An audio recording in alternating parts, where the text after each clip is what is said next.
It is time. It's time. It's time. It's time. It's time. It is time. It's the Money Show. The Money Show. The Money Show. The Money Show. The Money Show. Makodem Mandibo. Let the conversation begin. Igbo ndị ọma, Igbo nọ n'ebe niile, ekene m unu. Welcome to the Money Show maka ọdịmma ndị Igbo. Afa m bụ Chuka.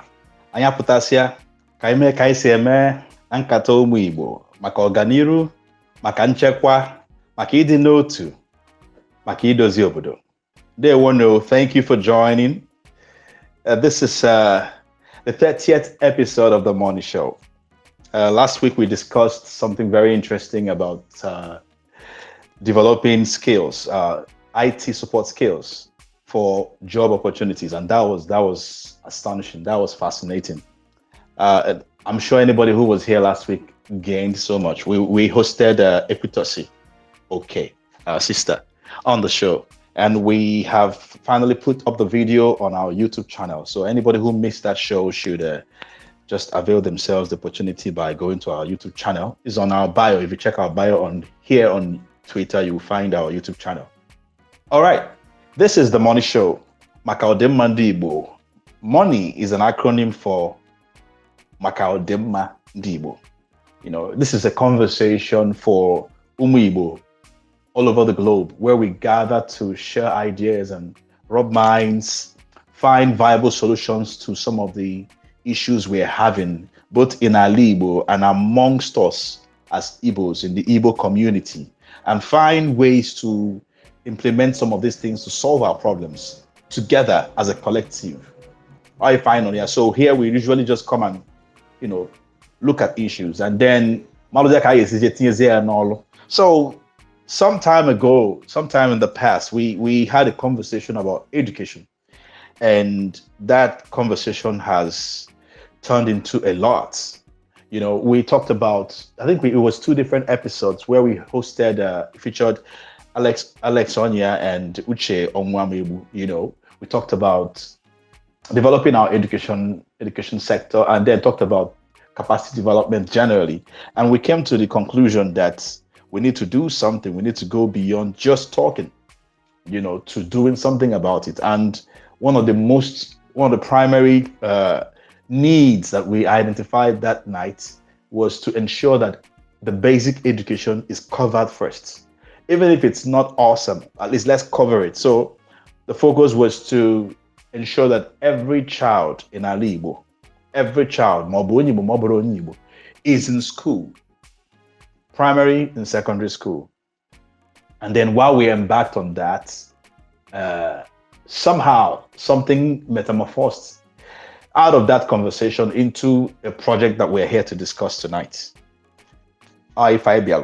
So we'll be having that robust conversation, and we'll be looking at so much information, because that has turned into an initiative about collecting data on the education in Igbo, on the schools, on the well-being of the kids, on the level of enrollment, on the condition of the schools, on the quality of the teaching that we have in the schools, and even the teachers themselves, the level of commitment, all those things put together.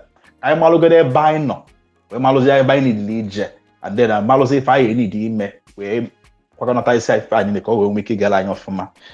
tonight we have Alex Onya, the initiator or the convener of this research, with his team, to have this conversation with us and give us some interesting revelations about their findings so far. Alex, if you can hear me, please request the mic so you can join quickly.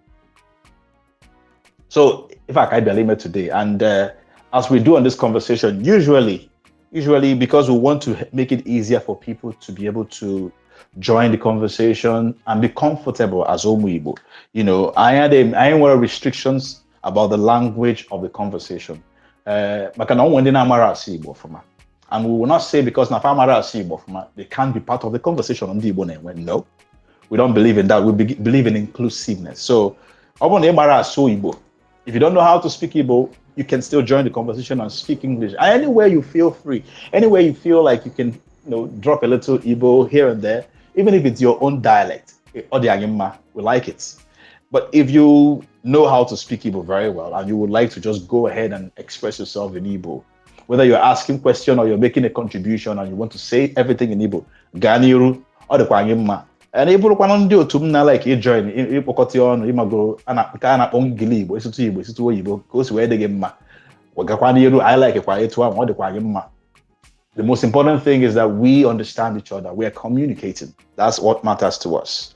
And we have some ground rules in this conversation because this is a constructive and civil discussion. I remember. So we have some ground rules. Number one, once you grab the mic, keep it on mute before you do kuboku. And when it's your turn or when you want to speak, please go straight to the point. No need to do all these unnecessary protocols because we are time constrained. Third one is stick to the discussion, the topic of the discussion. So when you come up, you look at the topic, Southeast Education Data Research, Alarming Discoveries. You just go into that. Don't try to take us to another conversation altogether because no, we don't do that here. And the fourth one is, please respect yourself, respect the guests, respect the co-hosts, and respect the audience. Or the very, very important because we are showing example of how Igbo should behave when they gather. You know, because sometimes, so in some families, their children join them when this conversation is going on. Sometimes it's just young people, maybe teenagers, join their parents or join their sister, the elder sister or elder brother or even uncle. So it's becoming some sort of a family conversation. And the last one, avoid noisy surroundings. If there is noise around you, stay mute until you are out of the woods. Alex Mandem, Ndewo. Kekime. Ademal, Choka, good evening. Good Good evening. evening, everyone. Everyone. Ododi, I again no anya putagon kai me kai se neba. Hey, I'm really happy to be here again. Yes, yes, I'm happy to have you. I'm happy to have you again on this conversation. Anyamoro no ga dey to efro that day kuloku akusi fedi na eku anyamoro na I get moto nwa anya ba. That's what happens when people are committed to change, positive change, making things happen. Yes, so we have joining Alex here, Norma, the coordinator of Southeast Education Data Research. That is the initiative we're discussing tonight. And Good evening, everybody. I'm very happy to be here. that was very precise. Nobody. I like that. I like that. So if you would like to join this conversation, just feel free to request the mic. We're going to engage them as they relay information, very, very important information to us about what's going on because somehow in fact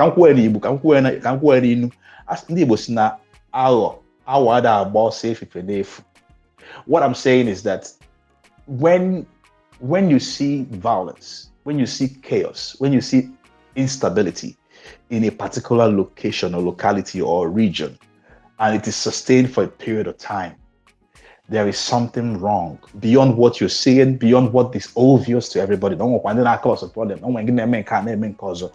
What is missing that most people don't think about is the fact that that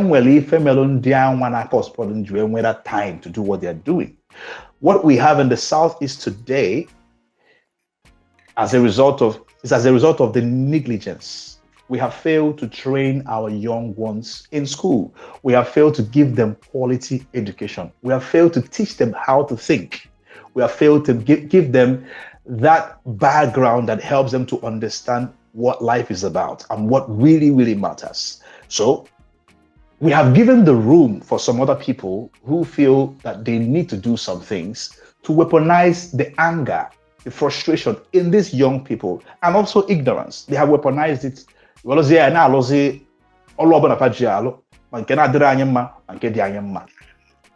and this is the reason why we said, okay, let's go and fix the problem from the roots. Because if every young person from the age of 5 to the age of 20 in ala Igbo jele akwụkwọ akụziele ife ọfụma onwe uche eji aghọta ife ọfụma what life is about. Ọ ga-afịa arụ to have the kind of situation we have now. It would be difficult to be able to get to this point. Mana anyị aghọta again now, so anyị abago n'ọlụ. So as I discuss kene ọlụ anyị na-alụ and ka o si aga. So Alex, ka anyị gaa n'iru. Okay. I will start with this. Okay. I will start with this. I want to appreciate you and your team. Your team, I learned you are hundreds. There are hundreds of you volunteers in the team.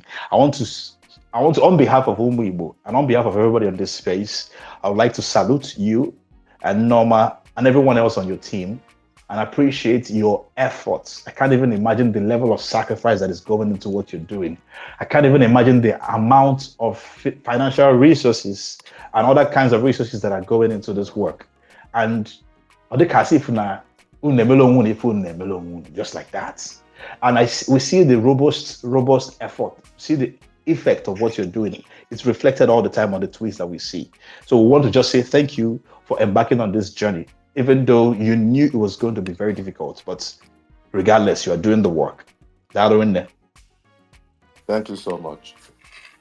Thank you so much. So let me ask. The last time, if I want to get in a community here, we ensure that kids are in school, right? Kids from the ages of, from 5 to 17, 18 are in both primary and secondary school.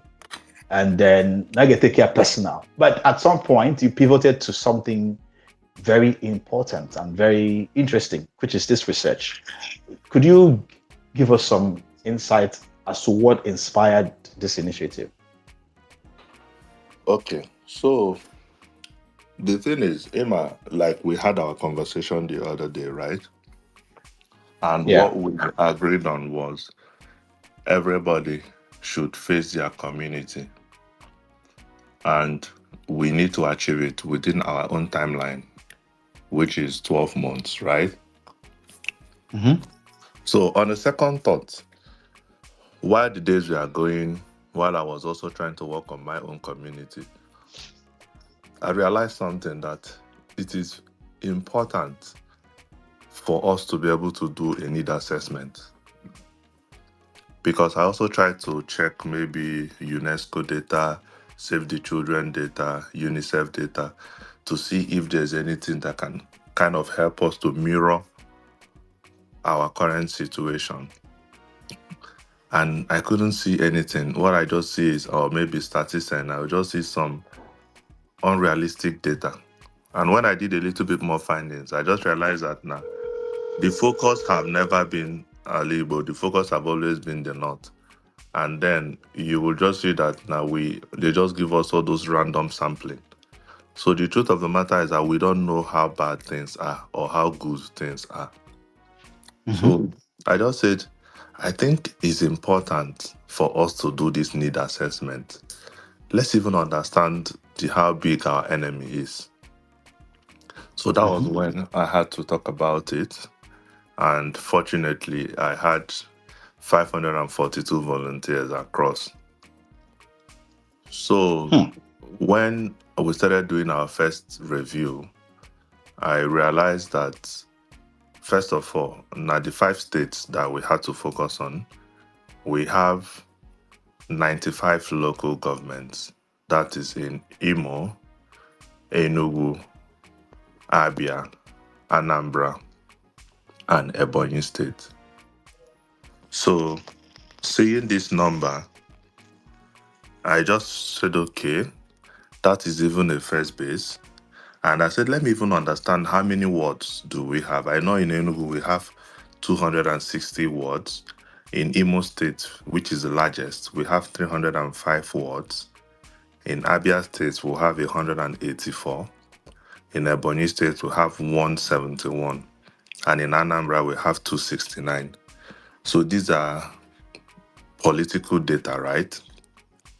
But surprisingly, we have more than 4,000 villages across.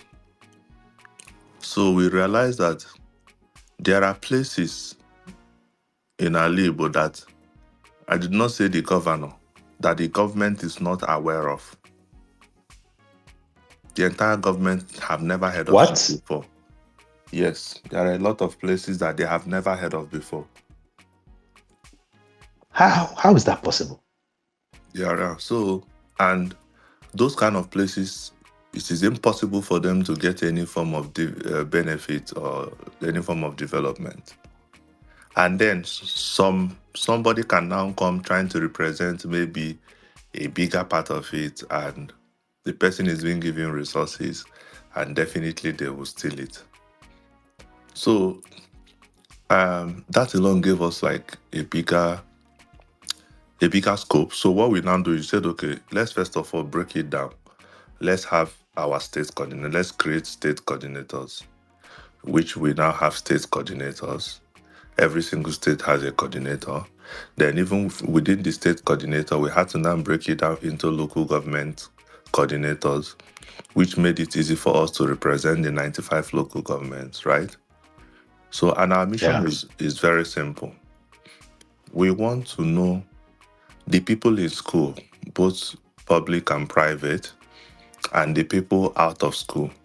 So at initially when we were thinking about it, what we thought would be out of school is maybe you come to a cluster, you see children playing, you understand, and those ones are people that refuse to go to school. But we did understand that the number of people, children who leave school every day is even more than the number of children who are currently not in school. So every single day, the number of out of school children increases.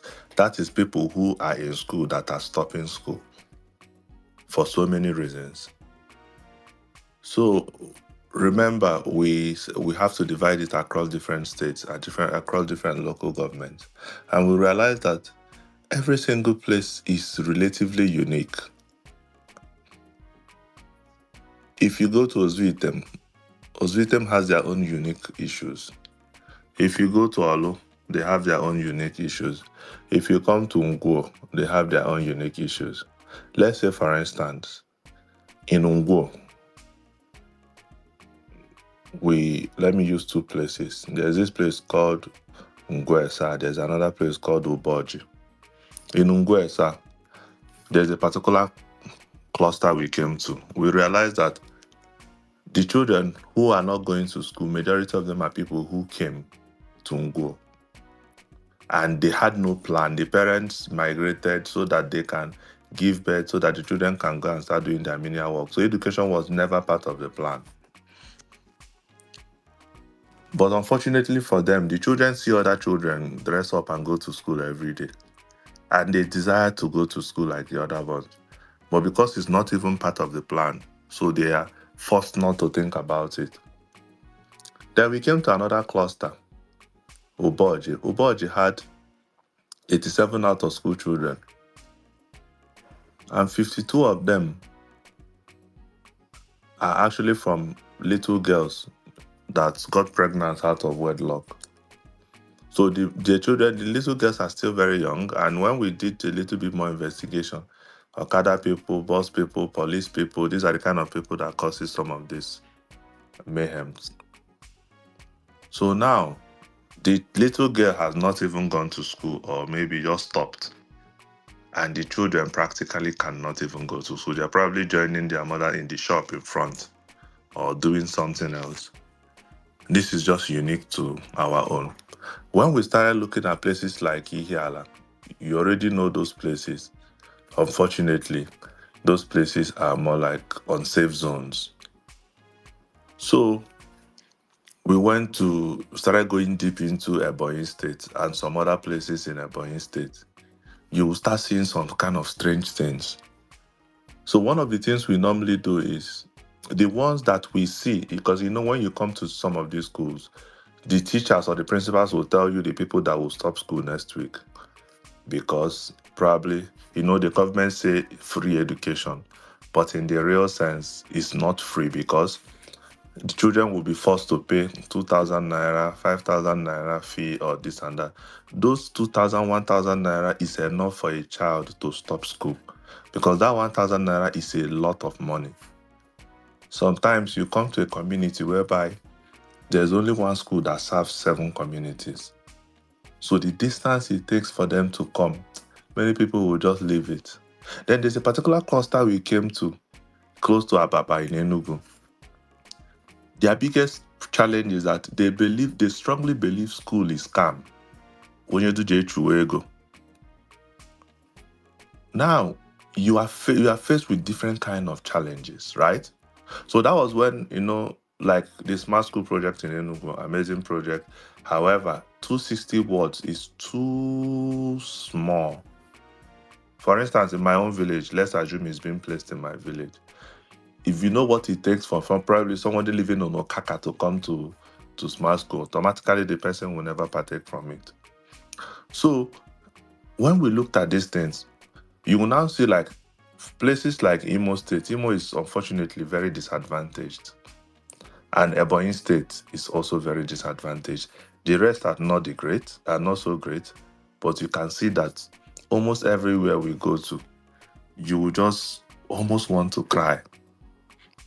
So we are still focused on our mission as we are getting this, because what we just said is we'll need these pictures, we'll need these videos, we even have to pin, if you notice in the pictures we share, we'll capture the geolocations, because in the next phase, which is intervention, we need to actually solve these problems.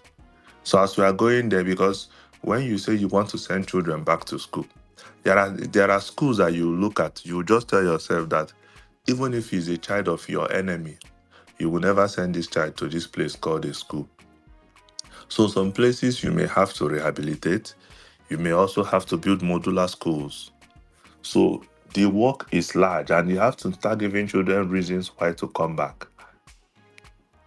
So these are like, at a glance, some of the things that we've been able to see. And we are still far, because there's a lot of places we are still yet to go to.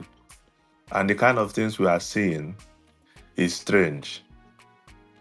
So when you say strange, what do you mean? Like you mentioned the Ebonyi State, you said that you saw some strange things in the Ebonyi State. Could you share more light on that? So there's a place we came to. There's currently some war in Ebonyi State. 2 villages fighting. Oh, community clash. Yes, strong community clash. Something similar to what happened, I think, was it in 2011? There's one time that they had one brutal community clash, and I think it's something happening. Yes. So those kind of places, you know how bad it will be, right? Although, because everybody that is part of our team is from different communities, so it's not so difficult for us to get the data we are looking for, because we don't work with strangers in a community. You understand? So yes. You see, then you come to schools. Let's say you come to a school. The school probably has no roof, an empty space, a school of 400 and something with 2 teachers. And the teacher will probably not even come. You'll just see one teacher, nobody comes. I don't even want to talk about the toilets. Hold on. This is actually so. All this while I know I'm about the highest enrolled in Nigeria in basic education. What does it mean that the data are correct? Or does it mean that Nkabo just a hint to what's going on in Nigeria as a whole? Like, about all this bad, na ban you one as 9 on Euro, na ibody number 1 in Nigeria. Is it that the data and we find are correct? What do you think? It can never be correct now, because you've not done the research. Yeah. You can never be correct. There's no baseline for you to be correct. One of the things we do a lot is blind governance.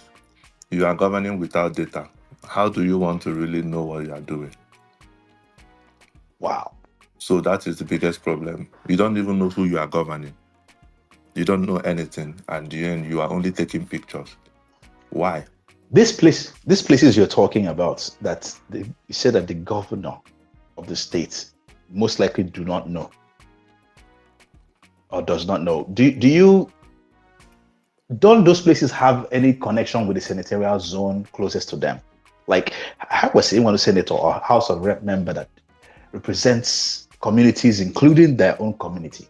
So what is the problem? What is the disparity or this disparity? Is it that there's a water without a bridge to be able to cross the other side, or what exactly is putting that gap between them and the other communities such that the government doesn't know they exist?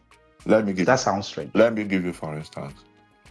I'm in Enugu West Senatorial Zone, and the senator representing us is Senator Sitangu, right? Mm-hmm. Enugu West, where I think majority of the local government Ngo and some other places, right? Yes. Inside Ngo, there were a lot of sub-villages. Inside Oji River, there were a lot of sub-villages, which I am sure that the senator have never heard of. Why? Because there is no data.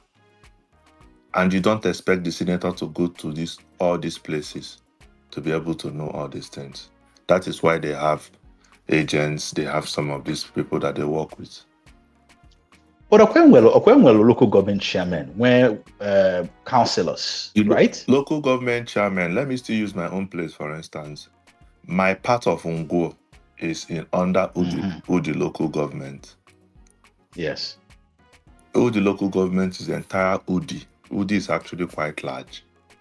The local government chairman, maybe because of how popular my own community is, he may have heard of it. But for the past, let me not exaggerate, for the past 16 years, Anyenwebe, one drop of sand na my own Ngwesa community that they said is from Udi local government.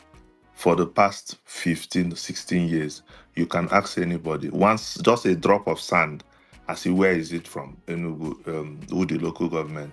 We'll have more impact from Enugu North local government than our own local government, which is Udi.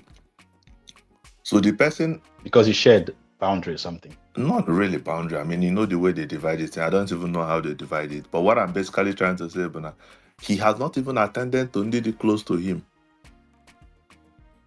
than to even come close. So we that are now distant, you understand, there's zero and what I hope. And what are there? We don't even, me, when I'm filling my forms, I don't put with the local government, unfortunately.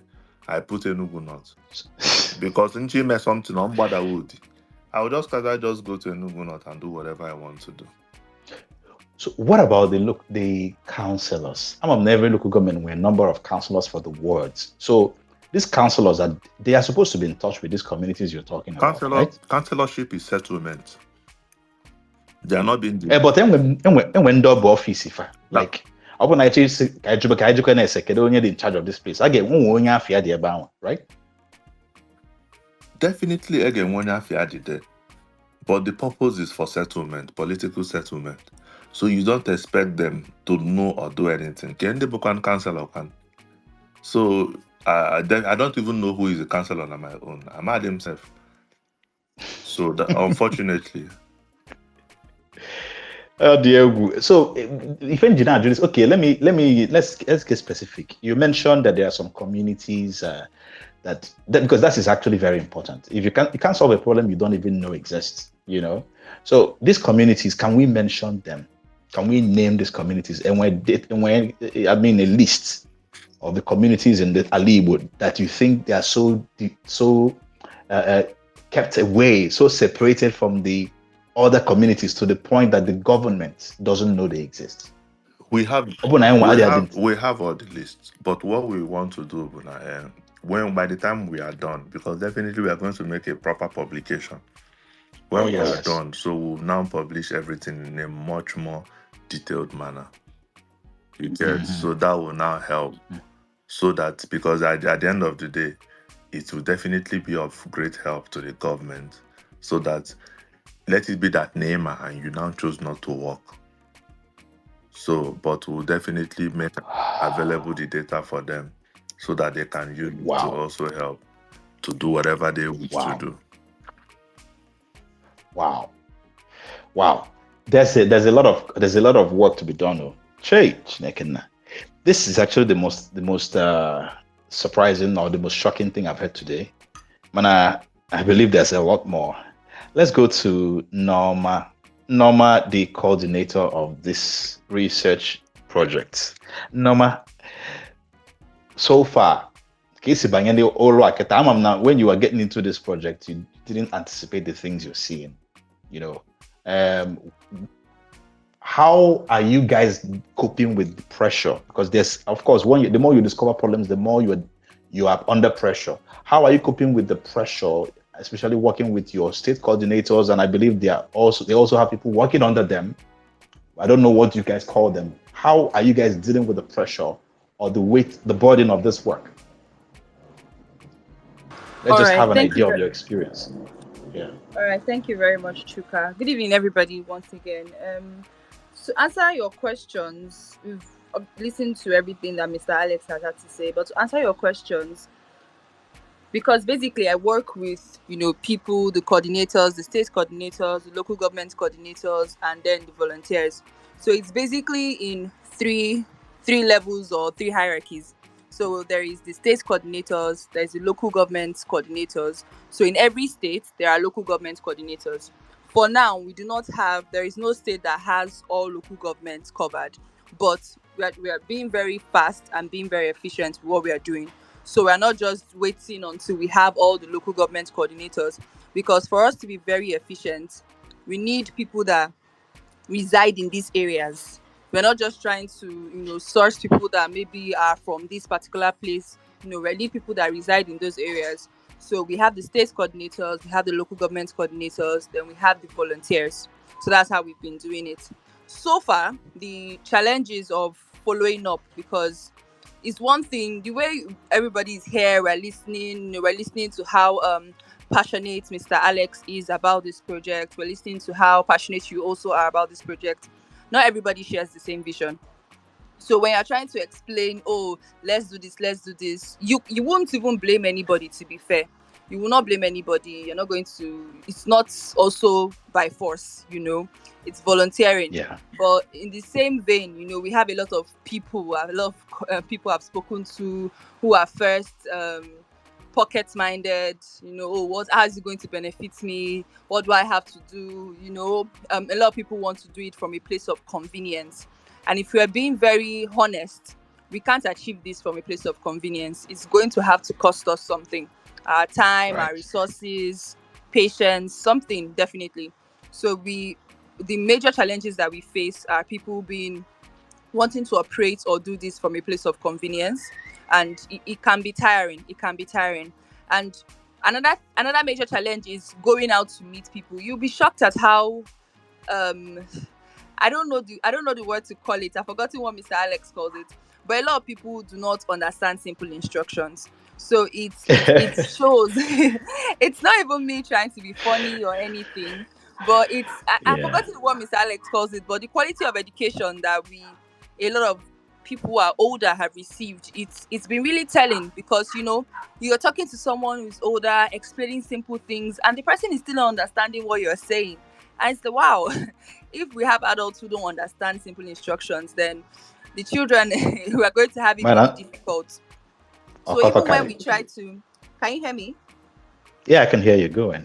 So even when we try to go to schools and engage teachers and all of that, even the regular conversations that we have, when I make calls, the regular conversations that I have, it's very pitiable. And sometimes I'm afraid that, if these are the conversations I'm having with the teachers, then what are they teaching the children? So most of the challenges that most of the volunteers face, there's a lot of restriction.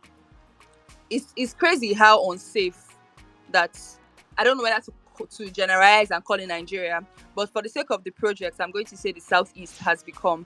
Because when we have volunteers, I have a lot of volunteers call and say, they were not given access to the school and all of that, because they thought I was an unknown gunman. I've had a lot wow. I've had a lot of calls like this. They thought I was an unknown gunman. They searched me. They said this one to me. They said that one to me. So there's the issue of security, and I have to just reassure the volunteers, and it's a normal thing, or it's a regular thing. It's expected. They're supposed to protect their staff and the students as well. So it's a normal thing, just to reassure them and tell them to still press further.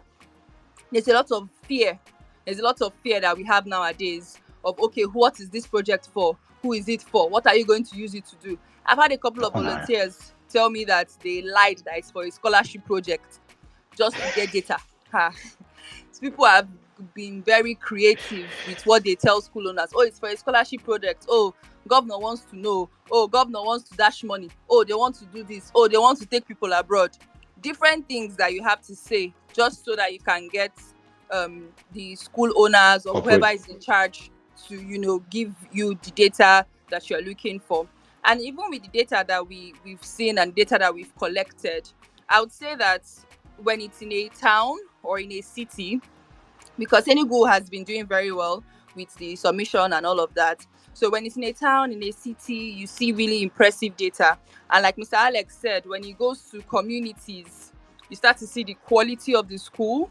It's, first of all, it's even inaccessible. To even get there it's a struggle. It's inaccessible, and then when you get there, when you try to collate the data and just interpret it, the quality of the teachers, the amount of teachers that are there, the students, it's not even for some people though. Mondays to Fridays is when there is school, and in some states or in communities, Mondays are still sit at home.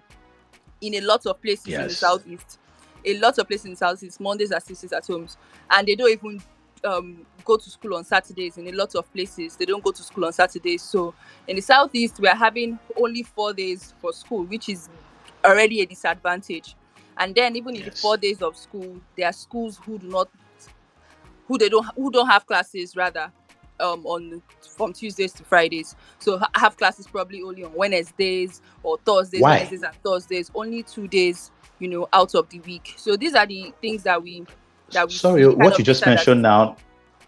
Can you hear me? Sorry to interrupt you. You just mentioned that there are certain schools that don't have classes in the 4 days, on the 4 days that are available. Is it that there is insecurity in those areas, or just lack of whatever motivation for the teachers to come to school, or what exactly do you think is the problem? I think it's a mixture of both. For Imo State, there was a volunteer in Imo State who was talking about, because Imo State and insecurity and unknown gunmen, and even some parts of Anambra, Ihala and all, they have this whole fear of unknown gunmen, insecurity. It's a very regular occurrence in Imo State and some parts of Anambra State. So the states can be on a lockdown for weeks, for a whole week. Nothing is happening in that state because of rumors of unknown gunmen and all of that. There are communities that they do not go out. Like if somebody just coughs and says something about an unknown gunman, there's not going to be movement for that week. So sometimes it's a mixture of both, and also teachers, the quality of teachers that we have. There's a particular child that Mr. Alex had to mobilize and send money for to be back in school. And when I spoke to the teacher today, a lot of times I feel like there's this bubble, and being one of the coordinators of this project has really, use the word bust my bubble to see a lot of things. Because it was just 8,000 naira that is keeping this child from school. 8,000 naira. It's not up to 10,000 naira. Keeping this child from school, 8,000 naira. That was the school fees and textbooks and books for the term. And a term is like 3 months. So 8,000 naira for a whole term. And then to get in uniforms and slippers and shoe, everything that it came down to was 17,000 naira, which wasn't even up to 20,000. I think what we finally mobilized was over 20,000 naira to send to the child to make sure the child was back in school. So another thing that we also see is that this project needs a lot of money, yes, but a lot of times when we look at it intricately, we see that it's not like, for one child, it's not a very crazy amount of money. We've mobilized and I've spoken to teachers where the school fees is 1,000 naira, 1,500 naira, 2,000 naira. So we see that even for less than the cost of one shawarma, a child is out of school in Aligo. For less than the cost of a handkerchief, a child is out of school in Aligo. So we keep seeing cases like this. So even if we say that the school fees is affordable, so to say, then it questions the meaning of affordability. If 1,500 naira, 2,000 naira, 5,000 naira for a whole term is keeping a child out of school. So these are some of Wow. the shocking revelations that we Wow. see. School fees can be Wow. affordable, but the affordability is being questioned. What is the school fees? The school fees, does it differ according to school? As in, sorry, from state to state. What is Oh the yes, it does. Oh yes, it and does. when it figures it unwelo like for Enugu, for Anambra, for Abia, for Bonny, what is the school fees? So I can't say for sure. I can't say for sure. Oh, Mm. if a state is charging lesser or charging higher. But what according to data I have seen and I've heard, it's basically about the location. It's more or less about the Okay. location. So I've heard of schools in Enugu that are 4,000 naira per term. Schools in 4,000 naira per term. The particular case we just had today was 8,000 naira. Was in Nsuka, and it was for school fees and textbooks. I've heard of Imo State where it was about 5,000 naira per term. So it's not necessarily the amount it's not dependent on states. It's just dependent on the community. If it's a public schools, Oh. obviously private schools they won't charge that amount, So But what you're saying is that the public schools are managed partially by the community, not even the government. yes. Wow, I didn't even know this. So, what is the school board name is? Like Mr. Alex said, there are a lot of schools and a lot of not even schools, a lot of citizens that the government is not aware of. So it's So it's basically possible. the data that is giving back to them that That they work for with. a couple of sorry. Continue, sorry. So for a couple of weeks now, we've been trying to compile we have the list. We've been compiling the list of communities. Mr. Alex said it's over 4,000 communities, and we agree. So there are a lot of communities that even the people in the communities don't even really know.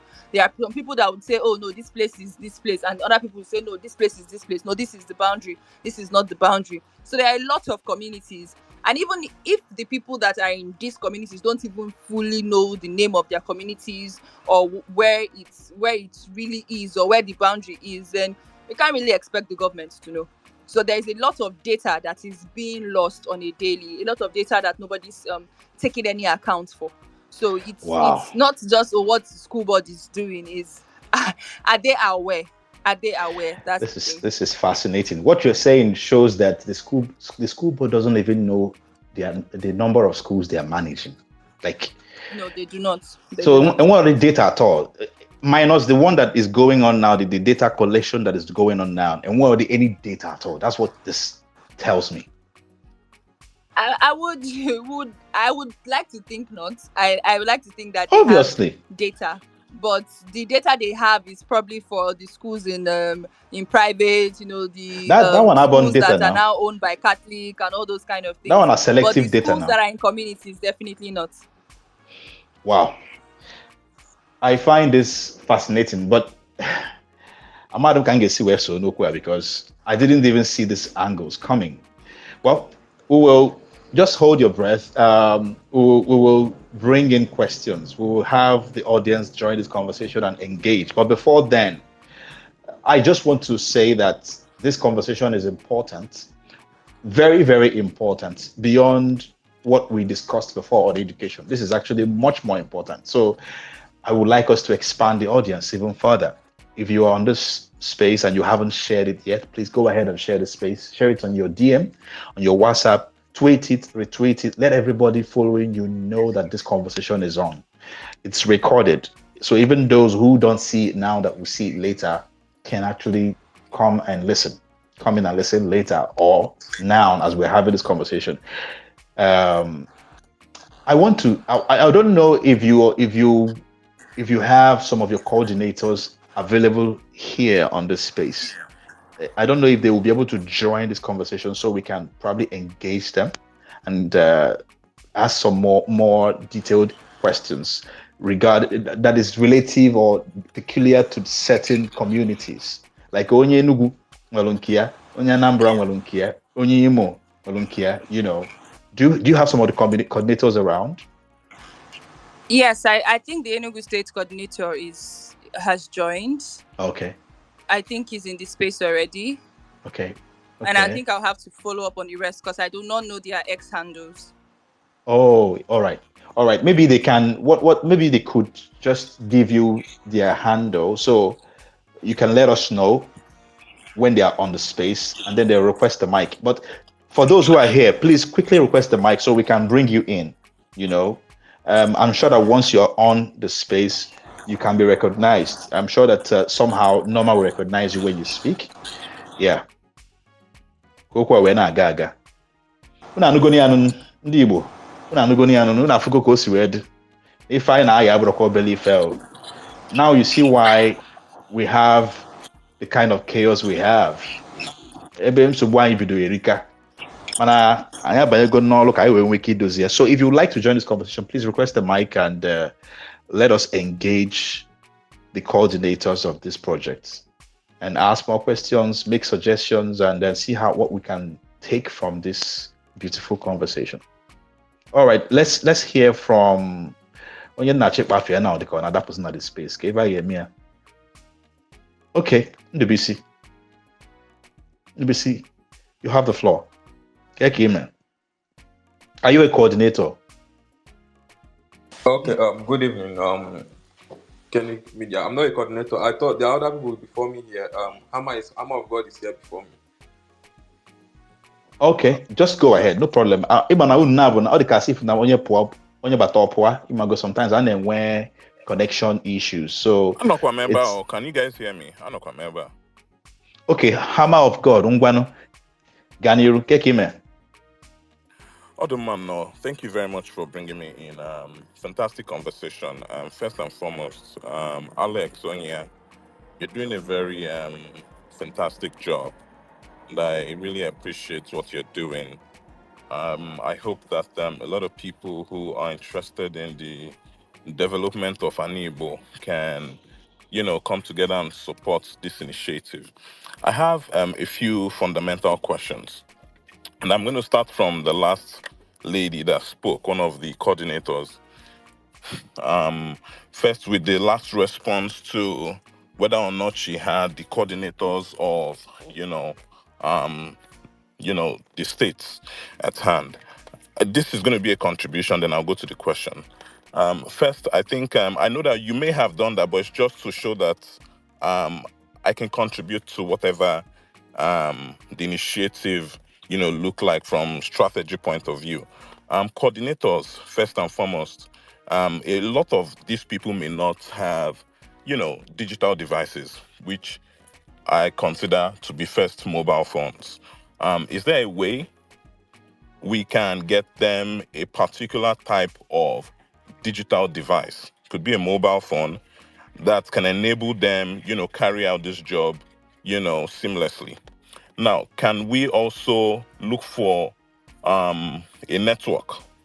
I mean, it could be one of these telecommunication network that we can, we can work with. Not necessarily partnering with them because it would have to would have to look for a better strategy in terms of partnership with all of these digital big telecommunication network. But you can just say, okay, we choose MTN. Does MTN have a better coverage in the southeast?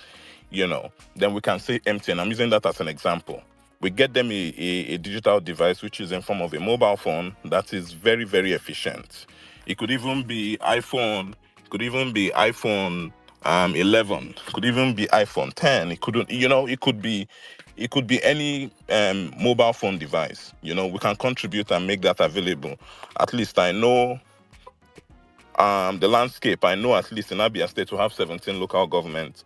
Anambra 21, Ebonyi 13, Enugu 17, Imo 27, which is the highest in the southeast.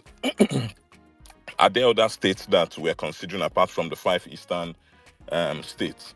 That's one. We can get them mobile digital devices, then look for a mobile network that have a better coverage so that, we know that we'll have that. Then we know that we'll have a budget for data. We don't even need to give them any cash. We can say, okay, every week, these guys are going to consume data of what, maybe 2,500, it becomes about, say, 10,000 naira for each. If we have to juxtapose maybe 4 weeks, in a month, we can put that together, and say, okay, each person is going to spend 10,000 naira on data. I'm just saying we could look for a lower figure, you know, that is going to be part of the plan, and then for the reason that we're providing this device, make sure that these people are trusted. Now we're going to have, I know Onya is a digital person, we can have an app, a digital app where any data that they get, is consumed into that app. It has all the select, it has all the menus, it has every drop downs for the purpose of what we are doing.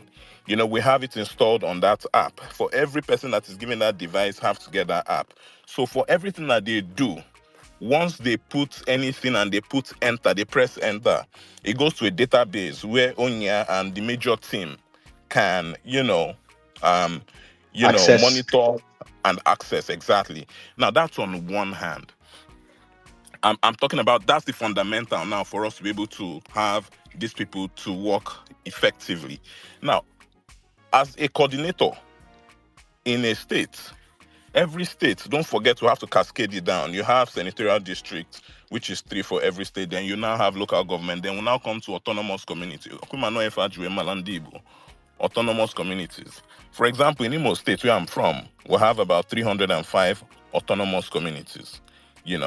What's the number of autonomous communities that we have in other states? Now, those autonomous communities are where the people actually live, which is where you would find, for example, maybe all these their primary school and secondary school. You can say maybe Ohim, autonomous community, Ohim autonomous community primary school, Ohim autonomous community secondary school, Amamiota.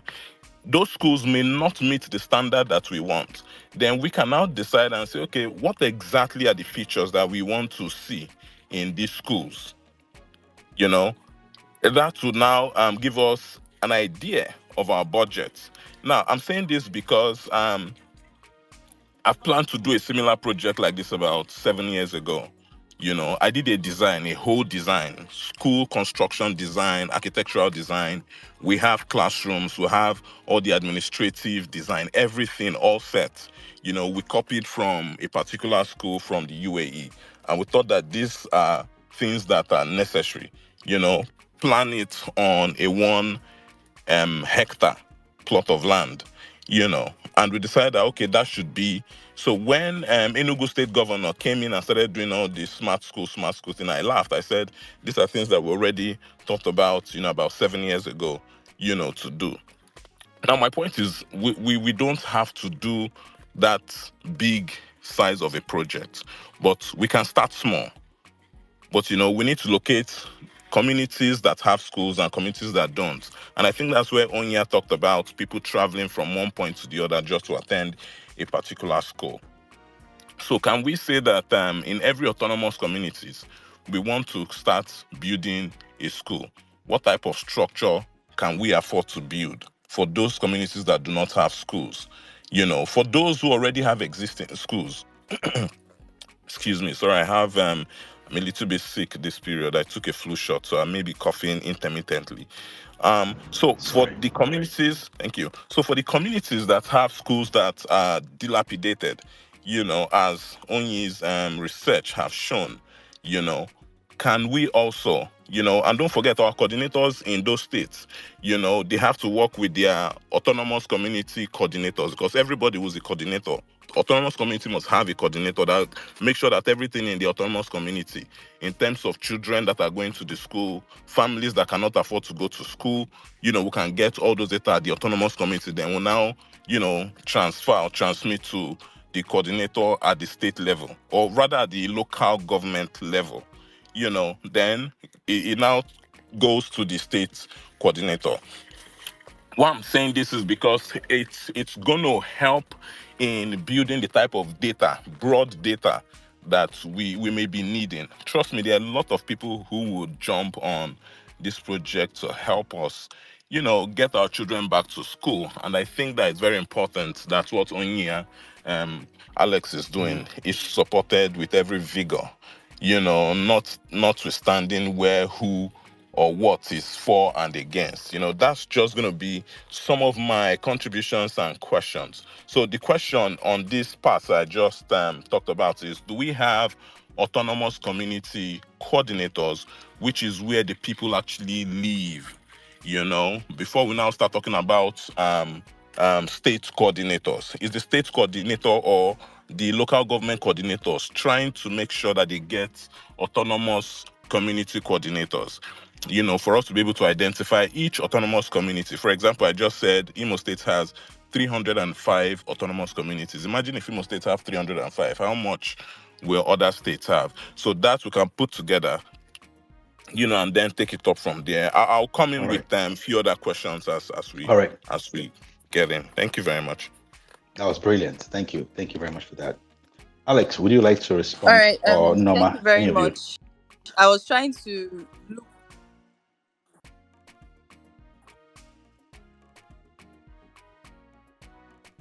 Hello, Norma. Oh yeah, I It's like she's having connection challenges. Norma, can you hear me?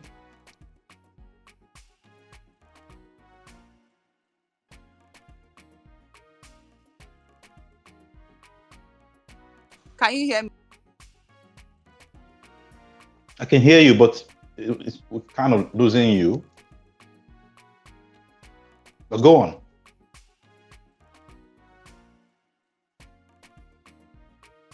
Alex. I think our network is very poor. Okay, while we're waiting for her, maybe you can respond, and then when she comes in, she takes up. Okay, so firstly, thank you so much for the feedback and the suggestions. Firstly, for the volunteers that are working across different local governments, wards, and communities, we created an app, an internal web app that we are using for data upload. So as they are getting their data, because many of all these surveys and questionnaires, they printed them. So they have to print, they fill it up, they will still scan and upload. So the data analysis team, they are getting the data. So they already have a platform everybody uses to upload their data. So that makes it a lot easier for us. We already have also a WhatsApp community where we also subdivided everybody that we use for constant engagement and follow up. So that makes it a lot easier.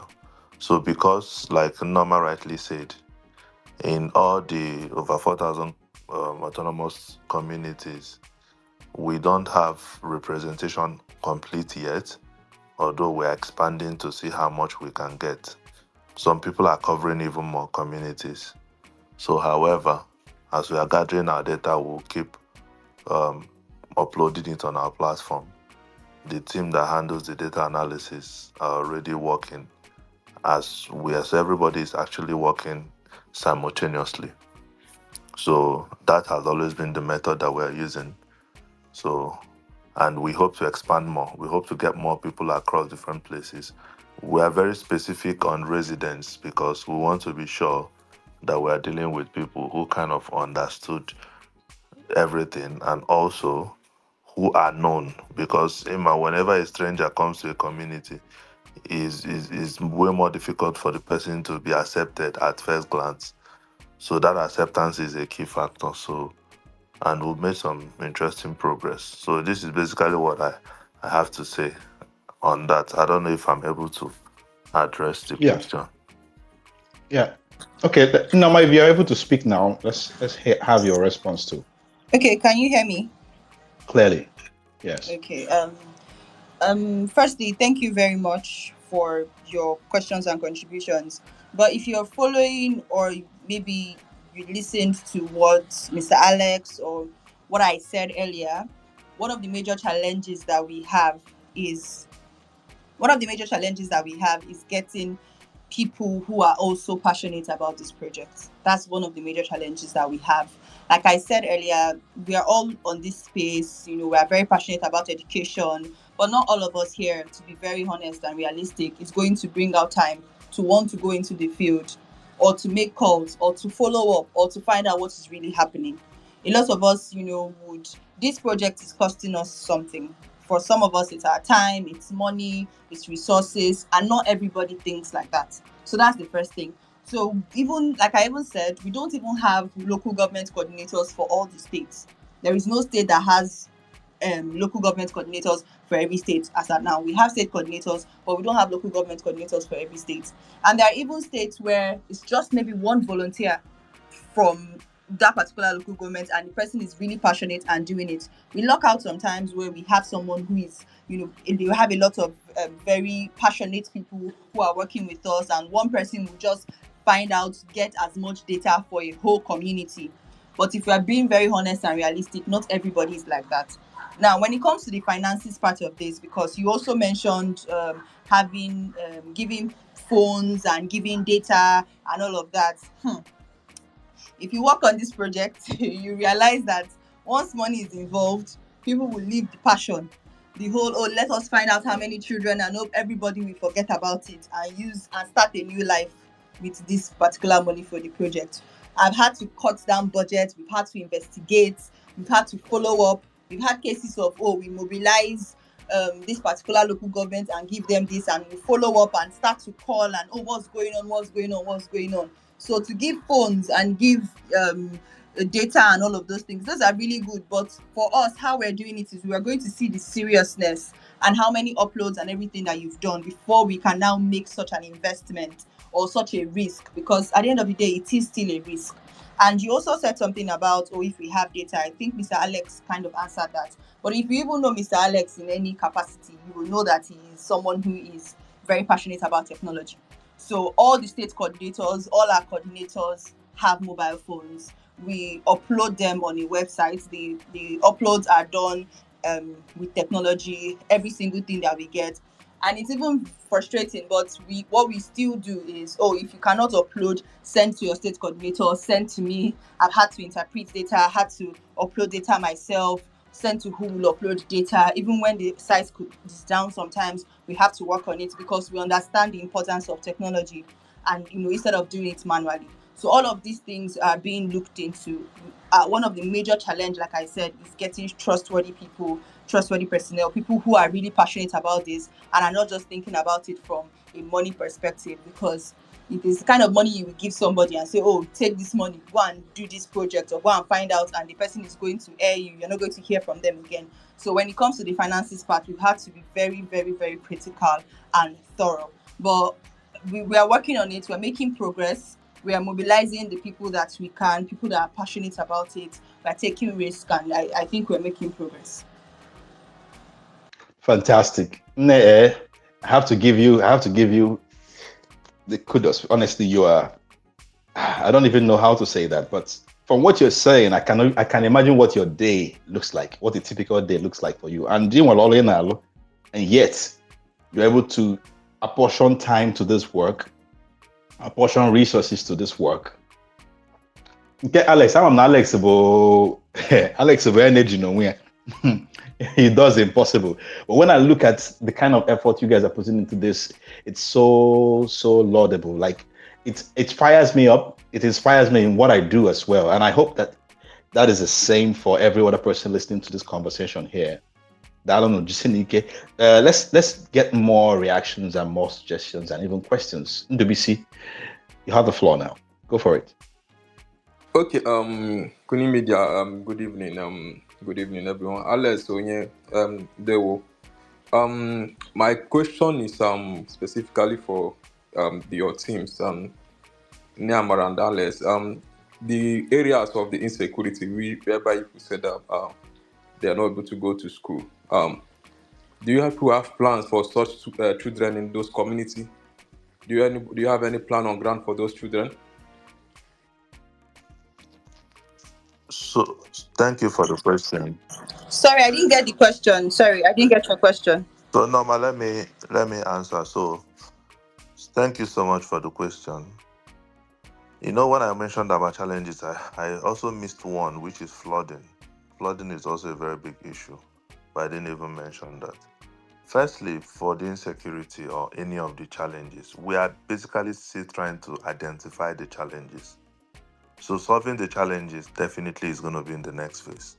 So we don't know how we are going to approach them, but we are basically trying to identify all of them. By the time we identify all of them, then the next question is how can we approach it? But one thing I know is that there's no one size fits all. Almost every single community, every single state, local government, the approach will be relatively the same, but will be very unique. So that is what I have to say on that. So when we get to that stage, I think I'll have a better answer for you. I don't know if I'm able to answer your question. Yeah, that is excellent. I would like to say that just to buttress what Alex is saying, this project is going in phases. You know, this is, in my opinion, this is a well thought out project in the sense of the approach. And then me, I can do my me for you know, and this is what good education does too. So all the manner and then make something on education, and then me, I can do even the jello school of my name. Like it's moving from one stage to another stage and to another stage. So right now, the solutions are not what the target is. Right now is identifying what is going on first, then identifying the problems that are causing the situations that they have identified. This is how this is going to go. That is only when they will be able to together figure out the solutions to the problems. So anybody who has done projects understand that data is the number one. Data is king. Until you have data, you don't even know what you're dealing with. So we're trying to understand what we're dealing with fully. MSZ analyze, MSZ analysis. Then it will be okay. How do we come up with the solutions? How do we tailor the solutions? Like you said, because of the fact that they have done the research is on, they have discovered that different areas, different states or communities have unique problems. That means the solutions cannot be single. It has to be varied, you know. So let's continue the conversation and drive it on the direction of if I find a Okay. man counting now. Let me just And that, ask before I go down. Is there any all means right. of joining this this thing? Because I would really like to join it because I also have so kind of something on ground in Alibo also. So I'll please to join it if there's any means, and I would like to know about it. Thank you. Alex, before Okay. you answer, let me even add a question to the one he asked. What does this look like for people who are joining? And well, all the different categories of volunteers. Volunteers are people on the field. Volunteers are people who are analyzing. Volunteers are people who are doing whatever, and then volunteers are people who are bringing resources. It doesn't have to be only money. So you get some insights into that, so that everybody would know where they can fit in. Okay. So, firstly, if he wants to join, I mean, everybody that is going to come into this project, we really, really appreciate because it is all our own. It is not run by any NGO. It's not run by anything. It's run by. That's why it has no name. We just created Southeast Education Data Project. We are not tying it to anything. It is Igbo project, and once we finish, we'll disband, and then we continue. So anybody that will join, just one thing that we just want to make sure that now we work with people with the same mindset and with the same energy. So we definitely appreciate. Norma has been doing a very good job. Ebube also has been really supporting very well. So in terms of joining as a volunteer, they will definitely we already have a plan and a template. So they will definitely guide you through and also link you with the state coordinators as well. So we already have that flow. Then, in terms of the data, I think we have enough people in our data analysis team. So, that part, we wouldn't be needing anybody to support that. We already have enough people. So, then, in terms of financial support, yes, anybody that would want to support, more importantly, not necessarily about supporting us. even if it's to support the people already in their community. Because I see some people come in different ways. Someone says, okay, I want to handle my community. I will get people. They will just tell me what they need to do. I will give them all the support, all the enablement, and then let them do for my own community. Those kind of support is what I appreciate the most, because we know that that can also help. So not necessarily if people that wants to support the project as a broad, yes, we will definitely appreciate that. But more importantly, if you can tailor it more to your community, then that can also be of even more important help. So just normal will definitely find out the people within that region, give you the information, and then you just support them, let them do their work more effectively. But if you want to support the broader one, which is fine, because aside from, because like I said, there are some people like all those ones that we see that they are coming out of school because of all those little money, all those little issues. We just settle them immediately so that they don't have any reason to even leave school. So all those ones we solve it quickly as we are trying to move. So those ones also is part of a bigger support. The project is quite expensive actually. I mean, beyond what we looked at, but the most important thing is that we must do it, we must complete it, and it must be done well. So that's not even a question. So I think I've been able to answer that. I don't know if my response makes sense to you. I need a little more detail. Assuming there is someone that is not on the speaker panel who wants to join this thing now, what is the first point of call? What is the first action to be taken? Norma is the first point, is to reach out to Norma How? at this point. So On any just phone number or email or something that, because are we relying only on DM? okay, DMs so here. okay, I will share. We initially shared an Excel. You know what I will do? Maybe after this, maybe tomorrow, I will try and share back another form so that people who are interested can just fill it again, so that from there we can contact them. I think that can help. It will be a lot more organized, just the way we did at the early stage of getting the volunteers. So I will do that. So with that, a lot more people can actually join, even What people about that are Indige not. with Ego? Yeah, maybe I'll just do a form. So if you are filling the form, anything, any part you want to play, Okay. we can capture it in that form. Then we can reach out to you. All right. I think that's clear. That's clear enough. Let's hear from Mecca. Sorry, Good evening. one of the state coordinators, the Enugu state coordinators, Obochieze, is in the meeting. So Okay. I think Okay. he What's can the also share handle? his contributions. What's the handle, please? Obochieze. Okay, can you request the mic? Ubochieze, please, can you request the mic so you can join us on the speaker panel? Also, there's a name that Alex mentioned. When he mentioned your name, he mentioned another name. I can't remember that name. Ebube, yes, Ebube. Ebube Oneba. Ebube is also on the call. Okay, Yes, Ubebe, can you yes. please request the mic so you can join us as well? And as we are waiting for Ebube to come in, please, I want to specially thank Mekam. Mekam has really been supportive. Mekam is an exceptional guy. He lives in the UK, but he follows up almost every second. We speak, he mobilizes people in his communities, he supports them.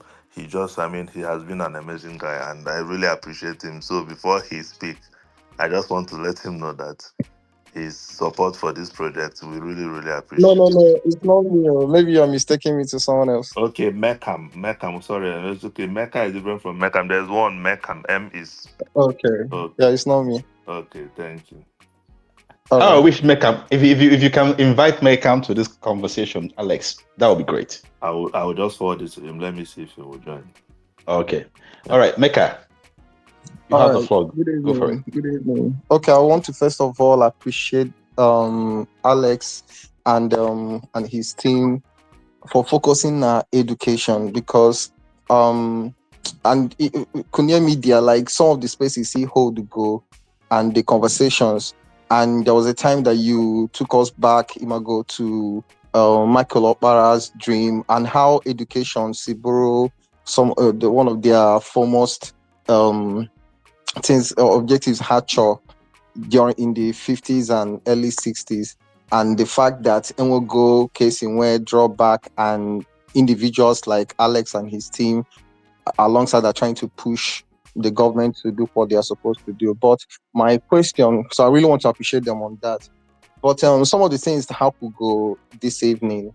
So I really want to know, any this thing with any collaboration with community leaders, in particular in the PG, like some communities in Igbo land, autonomous communities or regular towns, then where president generals, and in most cases, Hana Dikwa active. In fact, elections is usually like very competitive, more than the usual constitutionally recognized elections for councillors. So those PGs, because I know that, I mean, it exists in my village, and I believe in most communities only existing, how those people know. And if you want to get data from the people who were on ground, if you're asking regular people, they might not really like some of the things. Is it normal that said that sometimes they approach these teachers in these or the people known at the school system na these villages, and Hala say, oh, okay, okay, or when government and all that. But if you're coming with some sort of authority, maybe entering a community, first of all, visit their Igwe. So the authorities there or the community leaders will be aware. Probably give allow somebody to follow, and so that can we in this data without like some of the things or challenges the lady who I think in normal who here. So that's one. Then also any plan for when you want to check this data or whatever in here Alex na plan sometimes local governments, for instance, in the individuals Diego also had it very bad, and they want to build to the road from the main road leading to their house. Or sometimes I see, no, the local government, and local government will now say no. So in the case of education now, and any plans, because if you're going to deal with government, these are government schools, local government schools, they will, by the time you will want to do the whatever, all the things in Agada now, idea now you're going to have this pushback would be, you'll be to be surprising. I hope that our factor chopper, all these things in. Then Well, the last question. Okay, go ahead. Last question. Are there other plans to bring in, like some of these communities I mentioned quite here, that these rumors of sit at home, like it really, really, like I feel so bad that in the past 10 years that we've been on these, security issues, especially that Imo and Anambra axis. Those communities, Ogabo, in a week, how we come to school on Monday, then sometimes these rumors can last for days, or like 2 days. Okay, should we just sit back and when anybody take the fall, like maybe like report to the police or something legal, if it can come from individuals like this team, or is it expected that no people from that state should enforce that the people, the commissioners, because the governor can say no, in have local commissioner or non-local governments now run these schools. Who is going to take the fall? Like, are we all supposed to sit back and just say, okay, state in car, but if not the objective for Ndi Bonine, for Alibo, like all the schools, education, things that matter for education. And is there any way to prosecute Ndi supposedly in charge to make sure no one's in a girls' school 5 days a week?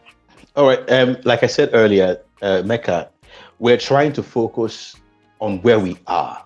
But Khalifa, this project is in steps, it's in stages, right? So Ebai Noketabo, the quest stage, we want to know what's going on. We want to understand what's going on. We want to identify the elements of the problem.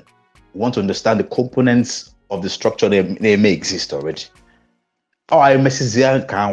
That's when we can now begin to think and talk and look at what needs to be done about and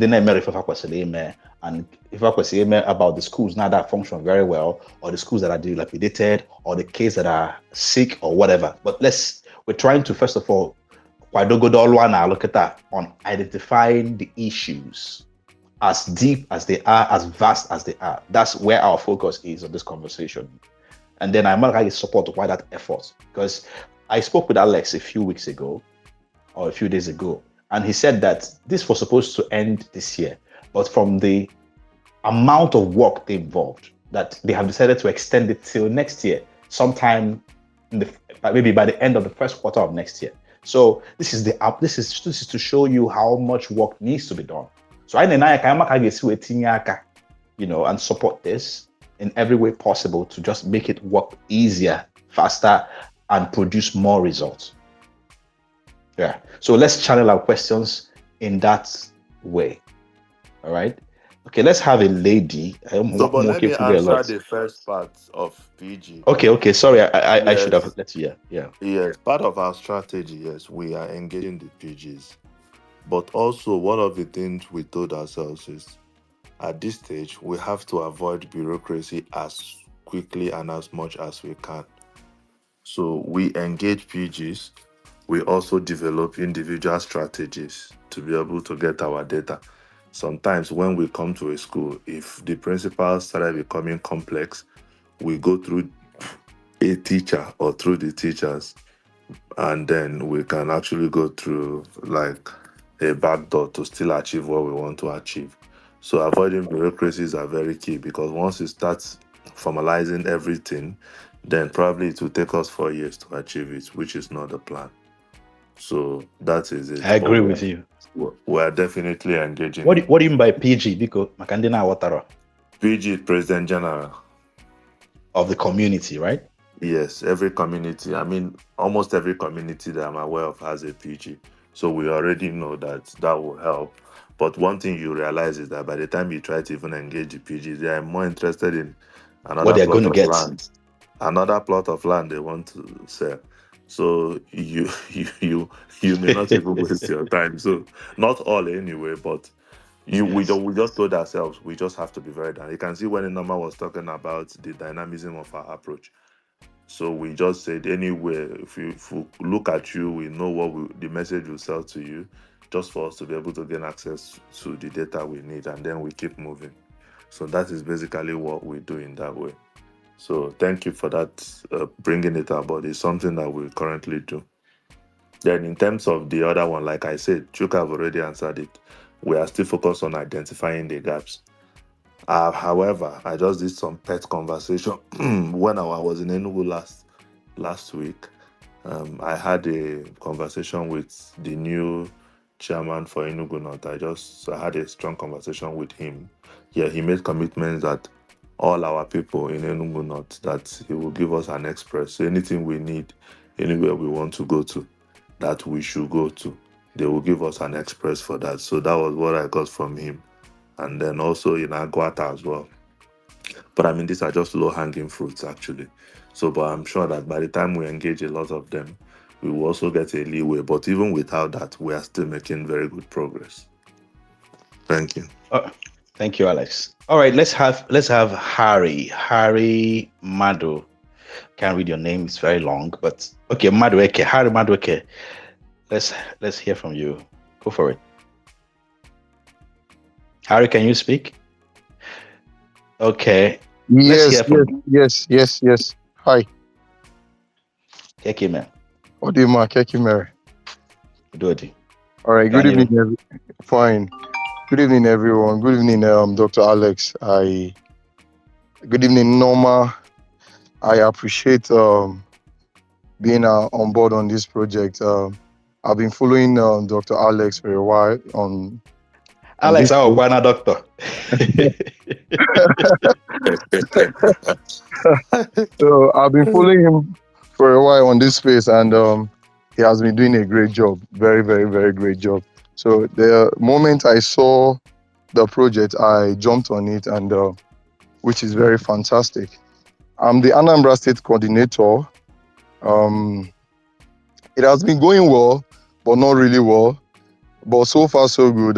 We have about a few persons who are doing great on their own part. Some local government coordinators are also doing well.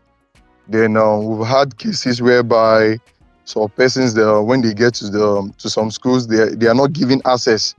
They are being told what is their benefit. Who is the sponsor for these things? What are they? What if they give them this data? What do they tend to benefit from it? So these are some of the challenges we get.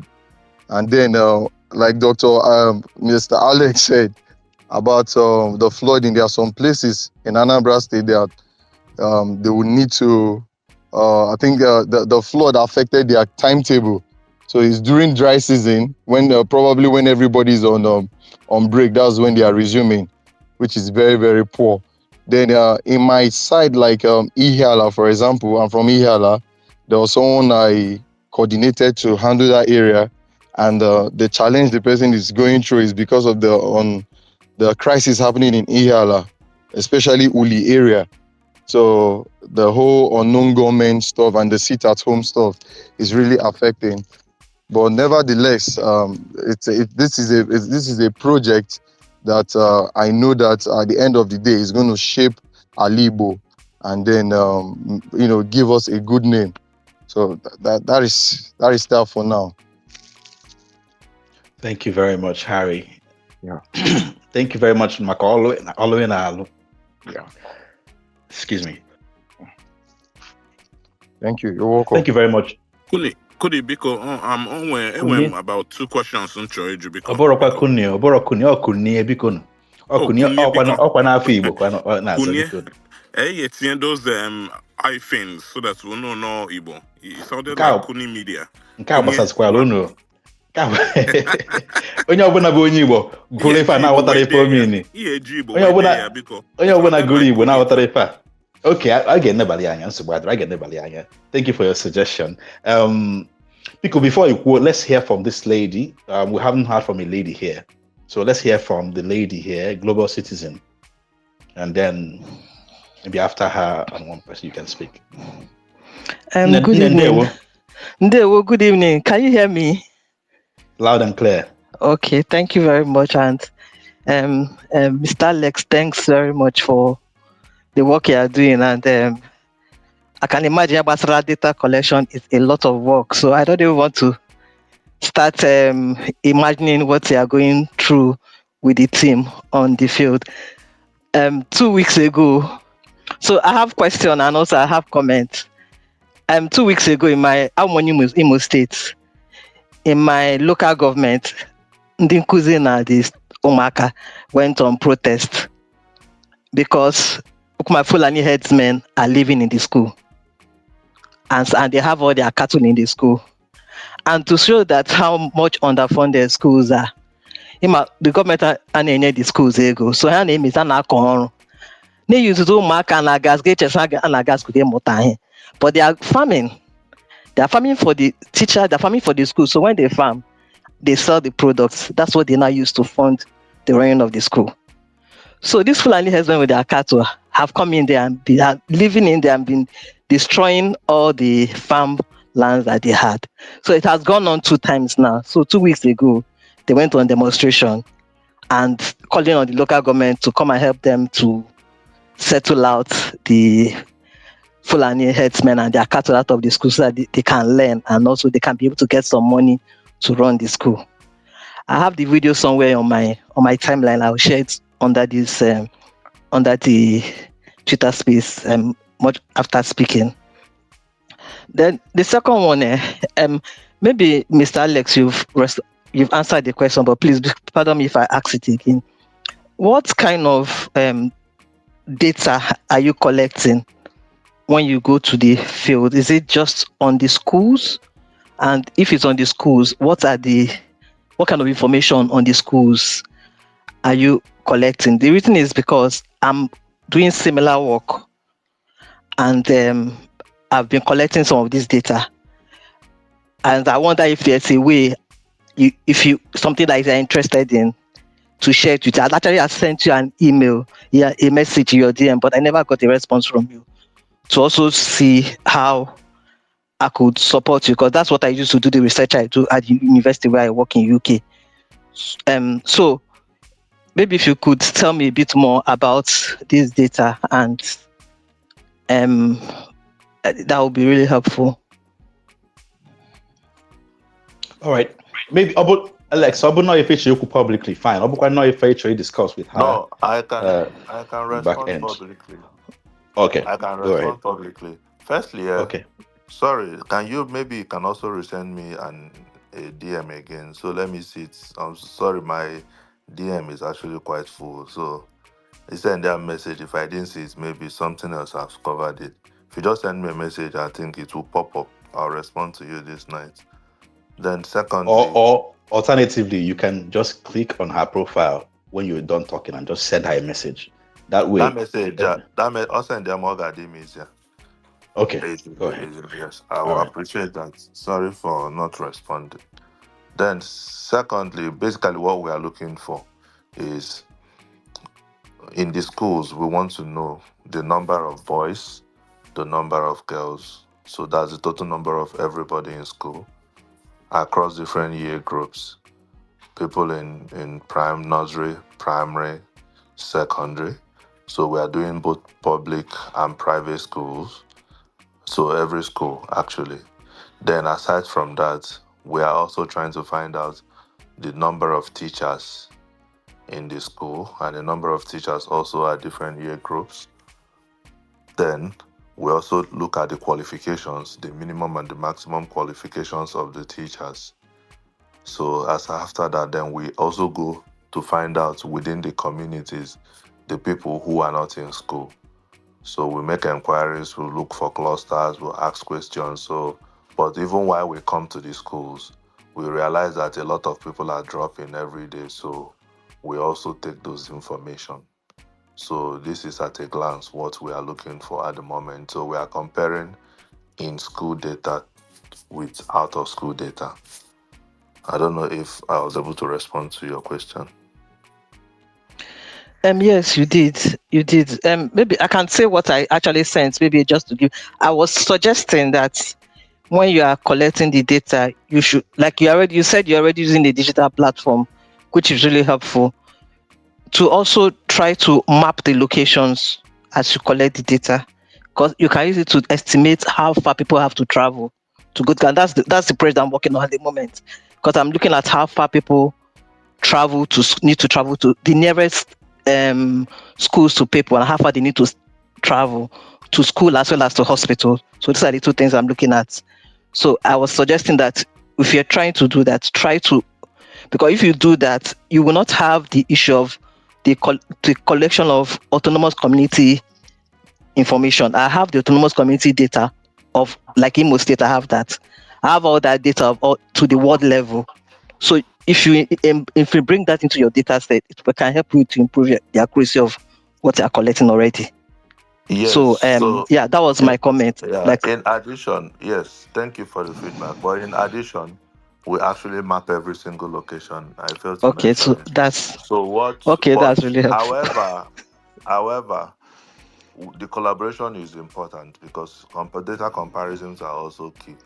So we will still need, to interact and also access your data so that by the time we are done within your region that you have your data sets, we can always compare. That will also be very helpful. Thank you for that. All right. Let's hear from. Thank you very much, Global Citizen. Now if from Okwa by never going to action. Now we're seeing collaborations happening. We're seeing comparison of data and all that. A lot is coming. Let's hear from Sheikh. Then after that, we hear from Hammer of God again. Sheikh, you have the floor. Okay. Hi, everybody, and hi, Alex, and very commendable work you've been doing with education. Like, seriously, like, I don't think people actually understand what you are actually doing. Like, it is a game changer that for years to come, we would all be grateful that this task is done. And like when you just talked about the data, the extent you're going, like you're even going way more than just that is what the basic mind would have thought that we would just do, but you're going to show like your level of commitment, and that's really, really commendable. But the part I just wanted to speak on, and that's because I am from Delta State, but I am Igbo. And what is going on is something that I am super interested in. And for me, I feel like when, unfortunately, will I say it's unfortunate that almost of us find ourselves in Delta, and when they talk about the regional discussion, sometimes once you now call it Southeast, then we are excluded in those kind of conversations. But when it comes to like Igbo, we now come into that conversation. So I don't know if this is something, because when you started the project, I was like, well, this, but on the second thought, I feel like, okay, is there a way that is that something that your team is happy to do to extend to the Anioma, that is the Delta North Senatorial District, which is the Igbo-speaking part of Delta State? Will that be something that is possible? But if it's also going to be like too much of a hassle, is it possible that I work with you to be able to see how we can rely on your existing data and also your existing protocols to be able to achieve the same within the Anioma side where I come from? So either way, I'm happy to work on both sides. If it's something that you're happy to extend, I am happy to work with you. If it's also that, okay, no, what I want to focus is just Southeast, but you are happy to share these protocols and processes that we can also adopt and set up a team within Delta, because while I know that education is the core, we cannot all be masters of all. I do a lot of development projects and all of that, but to the extent you understand how it will be difficult for somebody like myself who is not particularly in education to jump in and say, oh, I will champion it from the ground to the finish. It will not be, considering the other parts I also play in terms of like healthcare and other projects I also do. But if I'm able to leverage on what you and your team are doing, then that will really be of a great help and great significance. So thank you very much. Okay, thank you for that input. So part of the things we've discussed internally is at this first phase, we are focusing on these 5 states. So on the second phase, actually, what we are looking at, which is not fully concluded, is by God's grace, once we are successful with this one, we would extend it. That's what we are looking at. Maybe we are looking at Delta, Bayelsa, Rivers, Akwa Ibom, Calabar. These are like the next stage. But our core focus right now is just these 5 states. And that is basically our focus. Maybe on the next stage, then I'll involve you. However, if you want to conduct that same research within Delta or within your place in Delta, we already have a template, and my team will be so happy to give you all the support you need. But it is not within our scope. I don't know if I'm able to address your concern. Yeah, that works. If that is the case, I'm happy to take the second option. If your team is happy to work, if you just tell me who I need to get in touch with, and we just go through that process, I'll be grateful. Yes, Norma, please take note of his handle. Maybe just write him after this so that we can pick up the engagement.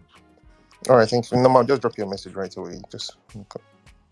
Okay, thank you. That's beautiful. That's beautiful. I like what's going on here.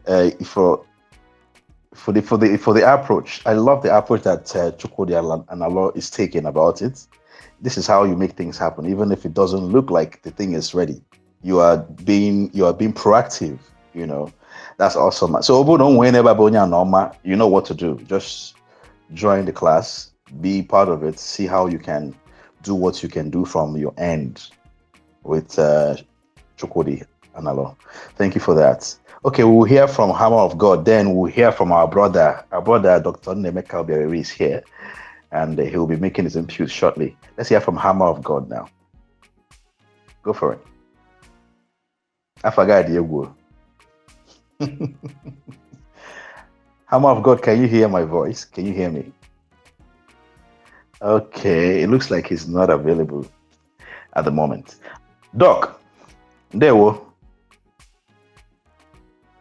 Doc, in Anonum. Yes, I can hear you clearly now. There we. Ekemel. At the moment now. Good evening, my brother. Welcome to the show. If we're gonna find you, thank you. Yeah. You know, I just want to chip in my my contribution to the topic. Yes. If you watch clearly, the Southeast Education Data Research alarming discoveries is not just it's a no-brainer. You don't even need to go dig deep to know that we've gotten it wrong in the Southeast. And we need to understand the fact that if you look at the south of Nigeria, the old eastern Nigeria, you know, there were things that our forebears, our forefathers, our fathers, our grandfathers, our great-grandfathers did to enable them to catch up with the rest of Nigeria. Remember that education actually got to those who were living within the coastal waters, Lagos, Calabar, and the rest of them. The great Zeke of Africa and Dr. Michael Okpara and the rest of them before now basically had a very peculiar way that they deployed to ensure that they caught up with the rest of Nigeria. In fact, by 1960 to 1966, the old Eastern Nigeria had caught up with the rest of Nigeria so much that we had even the vice chancellor of the foremost university in Nigeria, the UCH, an Igbo man, as the vice chancellor. And what did we do? But you can't replicate, you can't reinvent the wheel. I did a podcast this evening. I was looking at what happened in Singapore and what has happened in China over the last 30 years and the rest of the world, and the simple things that we can do if we actually want to catch up. You cannot develop any economy without, first of all, developing literacy. No nation grows without, first of all, building knowledge. It's foundational. If you look at the top 20 economies in the whole world, you will see clear that they have literacy level of 98%. Literacy level is not just about having certificates, having PhD. There are many PhD holders in Nigeria who are just dumb, just producing, replicating, manufacturing things, just copying and pasting. Singapore in 1965, if you go back to history, Singapore was regarded as a strip of land, 721 square miles, that was going to be carried by erosion. Mainland Malaysia deemed Singapore as a land. They kicked them out of the union. As at 1965, Singapore had literacy levels of about 57%, if I'm not wrong. They were a pariah island, if I'm waiting to be carried by erosion and the flood. As at today, Singapore still imports sand. That is how vulnerable they are. But what propelled them was leadership. They had a good leadership. They moved literacy needle from 57% to 98%. Today, 5.6 million people on a land mass smaller than Limosho. Their GDP is $820 billion. They are a first world country. They have a GDP 2.5 times bigger than that of 228 million unproductive people that call themselves Nigerians. For the old Eastern Nigeria, our forefathers basked and provided emphasis on education. If we had in communities, there were trust funds. People were donating monies to send the brightest and the best among them to universities and all those stuff. And that was how we were able to catch up with it. The only state in the Southeast that have embraced the visions of our forefathers is Abia State. If you look at the budget of Abia State, LX provided 40% for education, 42% actually for education and health. He made it compulsory. In Abia, that was why if you look at Abia State now, over the last 1 year, Abia has actually inched up. They made the best in NECO. And P2B did the same thing. It's a no-brainer. Anambra State today has the least number of out-of-school kids, 30,000. Doc. That was it. Doc, if you don't mind, let me provide a little context to the conversation. Yes. Then you can come in from there. We had a conversation here about 5 weeks ago or more, if I'm mistaken. If I'm not mistaken. Yeah. So I don't know Kumaka capacity development and education sector and all that. And Nkatawa was so robust that we had to do it in 2 episodes. So by the time we were done, Alex was here also. Alex was here on the show as well. And so we concluded that the first thing is to focus on getting the kids back to school. I go to school first of all before because we have a broad project. So can you farmer I say, okay, everybody focus on your community, then we'll find a way to come together and put in a collective effort towards moving this. But identify your community, identify the kids that are not in school in your community, find out why they're not in school, get them back in school. So kind of we see, I say, okay, let's get it going. Then Alex came up with an idea, which is very, very important. He said, I think we need to get information about what's going on first. So he initiated with his team of more than 500 volunteers. He initiated a Southeast Education Data Research Project. It's been on for I can't tell how many weeks now, but a few months now. It's been on. So what they're doing is they're going around the Southeast into the nooks and crannies, the communities. Maybe the government may exist, gathering information, key information, so that let us at least find out what's going on first. What about the situation very well? Malo, how many schools now they're operational? How operational the ones that are operational are? The state of the schools, the students, the teachers. What are their challenges within our school? And from that, we are finding out so much. So I said, okay, let's discuss these findings on a conversation while we also look at how to enhance the project, how to support the project, how to add more ideas that will help us make it even more effective while it's going on. It's going to go on till first quarter of next year. So this is the first stage, the first phase. Then we can now say, okay, we have data now. Let's go to work. So that's what we're discussing today. Yes, our findings and what we need to do. I clearly understand the context. I thought I was actually building a foundation before I get to some damning observations that most of us do not even understand. I come from a community known as Amago Ihube in Okigwe local government area. For those of you who do not know, we are that Okigwe is the oldest province, the oldest town in the current Imo State. For the past 3 years, public schools in 7 electoral wards out of 11 electoral wards in Okigwe local government area had been absent because of the issues of unknown gunmen and those criminals masquerading as freedom fighters. Most of you don't know. Public education in 7 communities out of 11 in Okigwe has been dead since 2021.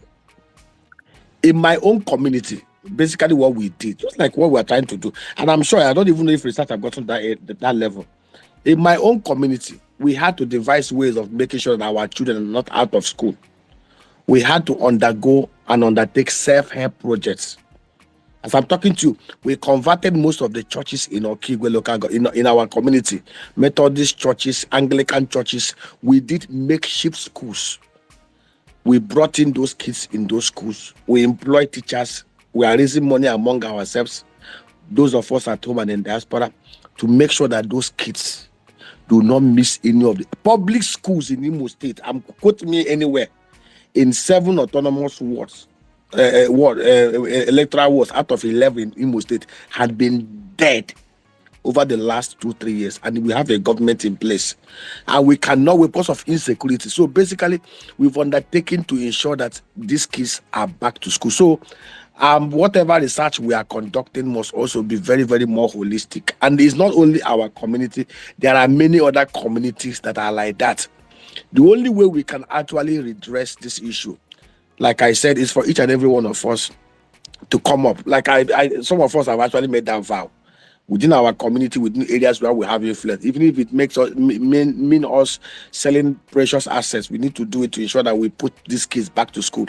Like I said, I was trying to bring it contextually to the role of government and the community too. In the early 40s, early 60s, communities actually undertook education trust funds within their communities to raise funds to send some of the best and brightest to local schools within Nigeria and outside of Nigeria. And that was how we were able to catch up with some Nigerians. If we want to do it, we can replicate the same thing. You cannot reinvent the wheel. Some of us who God have blessed and who are well to do, we should also mobilize others, set up education trust funds within our communities within our villages. If we wait for government, they will not do anything. See how we can support our people to go back to school. Literacy is the only way you can develop any economy. If we're able to bring up the literacy level in Southeast, some of the problems we have, insecurity or non-government, if you even observe it, most of the guys who are playing most of these roles, agitating that they want that are illiterate. 99% of them do not know. There's nobody who is properly educated, who has knowledge, that will go and live in the bush, promised Ethiopian things that he knows realistically will not work. Basically, most of those who are championing some of these crude and crooked things are those who are not educated. So they're easily brainwashed and they're easily deceived. So, like I said, I appreciate whatever researches we are conducting, whatever data we are gathering. But the truth is, in the southeast of Nigeria, we must have to deepen it. If some of us are involved, if we miss contributing, we are going to contribute to help. But I can tell you, the only way we can rescue the southeast is to put emphasis on compulsory, quality, basic education. If it's possible, Rochas tried his best to do free education, but of course he modeled it up with his rah-rah-rahness. Any focused government can actually devote 45% of 25% of their revenue, either borrowing or whatever, to ensure that they invest in qualitative education, primary and secondary. If we can guarantee qualitative education, like I said, if any governor who is focused even ask communities to set up trust funds, some of us communities will contribute. That is the only way we can reset the Southeast and put it on the path of excellence. Education, education, education. Thank you very much.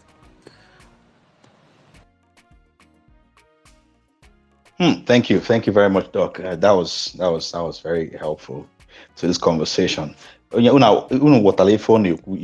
He's just emphasizing on the essence of what we're doing. The reason why this is actually a matter of urgency, and the reason why it connects to our current situation in Ali Igbo in general. All right, let's move to Neka, go for it. Neka Nenna, Grace Neka, go for it, please. Good evening, no? Good evening. Can you hear me? Yes. Okay. Go ahead. I want to first of all, Mr. Alex, I want to thank you for every single thing you've been doing in this project. It's not easy. And to the volunteers, it's really, I know it's not easy. So, but then what I wanted to say is that I want to come in and volunteer in the aspect of the data analyst, but you already said that that they have already gotten enough of people that are doing data analysis for them. Okay, so the guy that is in Aneoma, I don't know if the data analyst be in the same state resident with the field people? No, they don't have to. Data analysts can actually work remotely. Okay, so about the guy that is in Aneoma side, my mom is from Okwane. So I hope that I can fill in the position of the data analyst for the side of Aneoma people. I don't know if it's that possible. Thank you. Yeah, that is possible, 100%. I'm in your DM right now. Okay, thank you. Thank you very much for being proactive. This is beautiful. I'm inspired by this. All right, let's hear from Amadioha. Okay, no, Harry, Hugo, Hammer of God. Sorry, have you spoken? Hammer of God, all right, let's go to Ede Pro. Ede Pro, yeah. Anya obugo gi before, man. All the kids and I something else. So can you hear me? I know Hammer of God no ever. No. Go ahead. Oh, okay.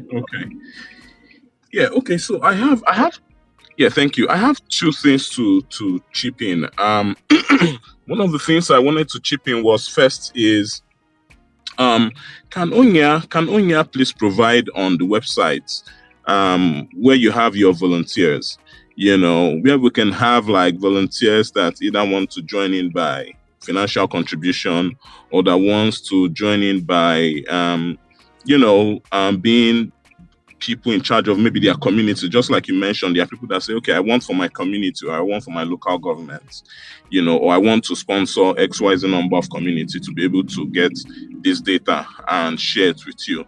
Because of some of the things that I do many of these things by proxies. What that means is that I get people to go and do certain things. Nobody knows that I'm the one doing it, and it's for some reason. So basically, my point is, could you have those on your website and make it public, where we can have volunteers to join, from that angle, or we can as well, follow suit with what you already have, which is to communicate with them. Was it NECA or the other lady, the coordinator, one of your coordinators? And also, just to keep put on the background of Global Citizen, some of the things that she said, I really like that that contribution from her, because I think being she works in a tertiary institution in the UK, and she would have the experience when it comes to collaborating data together. We can synergize. You have this data, you have this data, you have this questionnaires. These are the data we want to get based on the questionnaires that you've prepared. She can have her own type of questionnaires. We can put those together, and see what we can gather, So that's on one hand. The other one I wanted to talk about is, please, I think a lot of, yes, I know that it's also part of the issue, but I think a lot of people should refrain from saying, maybe because of sit at home, unknown gunmen and all. Yes, those are true issues, but they should not bring it up here to scare people who really want to make very good contributions to this project. Because honestly, I, for one, those things are things that the state can tackle, but they are throwing blind eye because it supports their political narrative.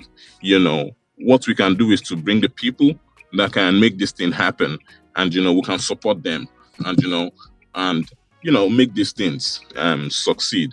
So please, Kaira Pogodive, Basaru, unknown gunmen, my insecurity and all that. Ndị na-eme ife a, ndị security agencies, ndị na-eme ife a, they know what to do.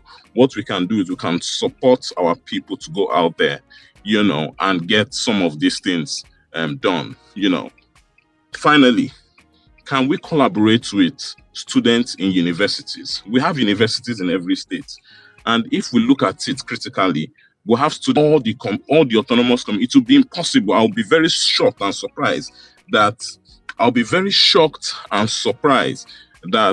every single autonomous community, in the entire Southeast does not have a student going to a university in the Southeast. So can we go through the university to see how we can collaborate with students there, ask for people that can collaborate with us, to volunteer, to be able to gather some of this data for places where we do not have coordinators. So these are some of the things that I think that we can contribute to. I'll pause right here. Thank you. Thank you very much, Hammer of God. Alex, do you want to respond to that? Or Norma? Yes, thank you so much for the feedback. Yes, in the form I will share tomorrow, I will make it a little bit more elaborate, so people can choose their participation. Any way they want to participate, they can indicate. So it will help us to organize it. Then Norma and the team can now reach out to them based on their own participation interest. So we'll also get more volunteers so that we can also capture more communities. So that can also help us.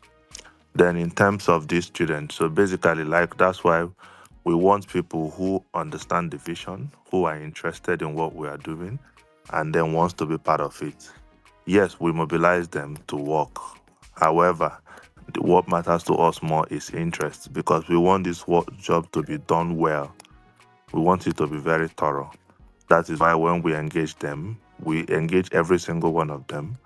we want to be able to see that they can also tap into the vision, because we want to, anything, by the time we are coming to the next stage, we want to make sure that we are addressing the real issue, not based on data that are not factual. So that is why the students, if we see students who are interested, I think part of the thing, maybe we should have some students. I am not sure. Norma will be in a better position to answer that. But if we do have students who are interested, we'll be super happy to have them on board. So that is the thing. I don't know if I'm able to answer Yes, your you did. question. That was a brilliant idea, actually. If when people volunteer, even if a student here and you're based in Alibo, you're in the university and you love what we're doing and you would like to contribute, because do the needful. Alex will share the form, fill the form, and then be part of this. Let's change the situation. We have been complaining about this for a very long time now. Let's participate in doing something about it, actively participating. That's how we can change what we want to change. So, Norma, we talked about the people that are part of your team who you said are on this space. Are they on the speaker panel yet?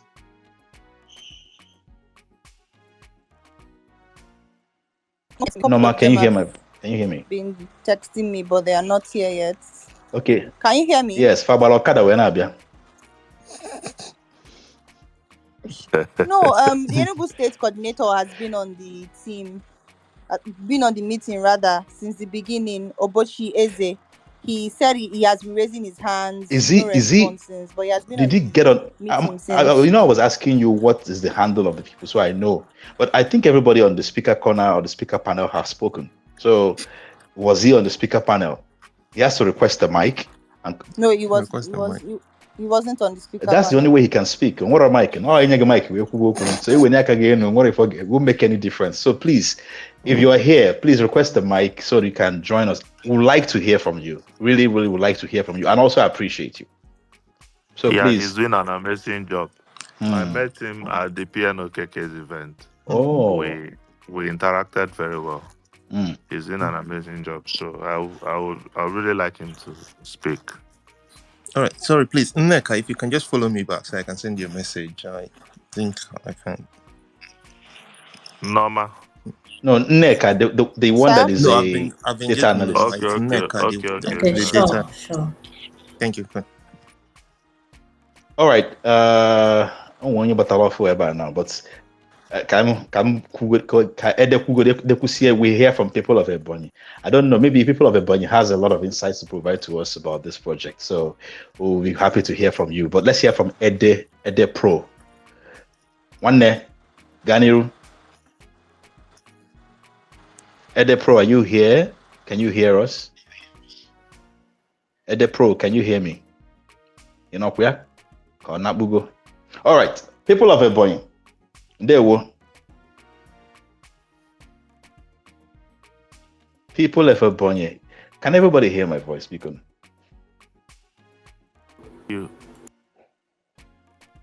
I can hear you clearly. So all the kind of southeast and then where connection problem. Even MS.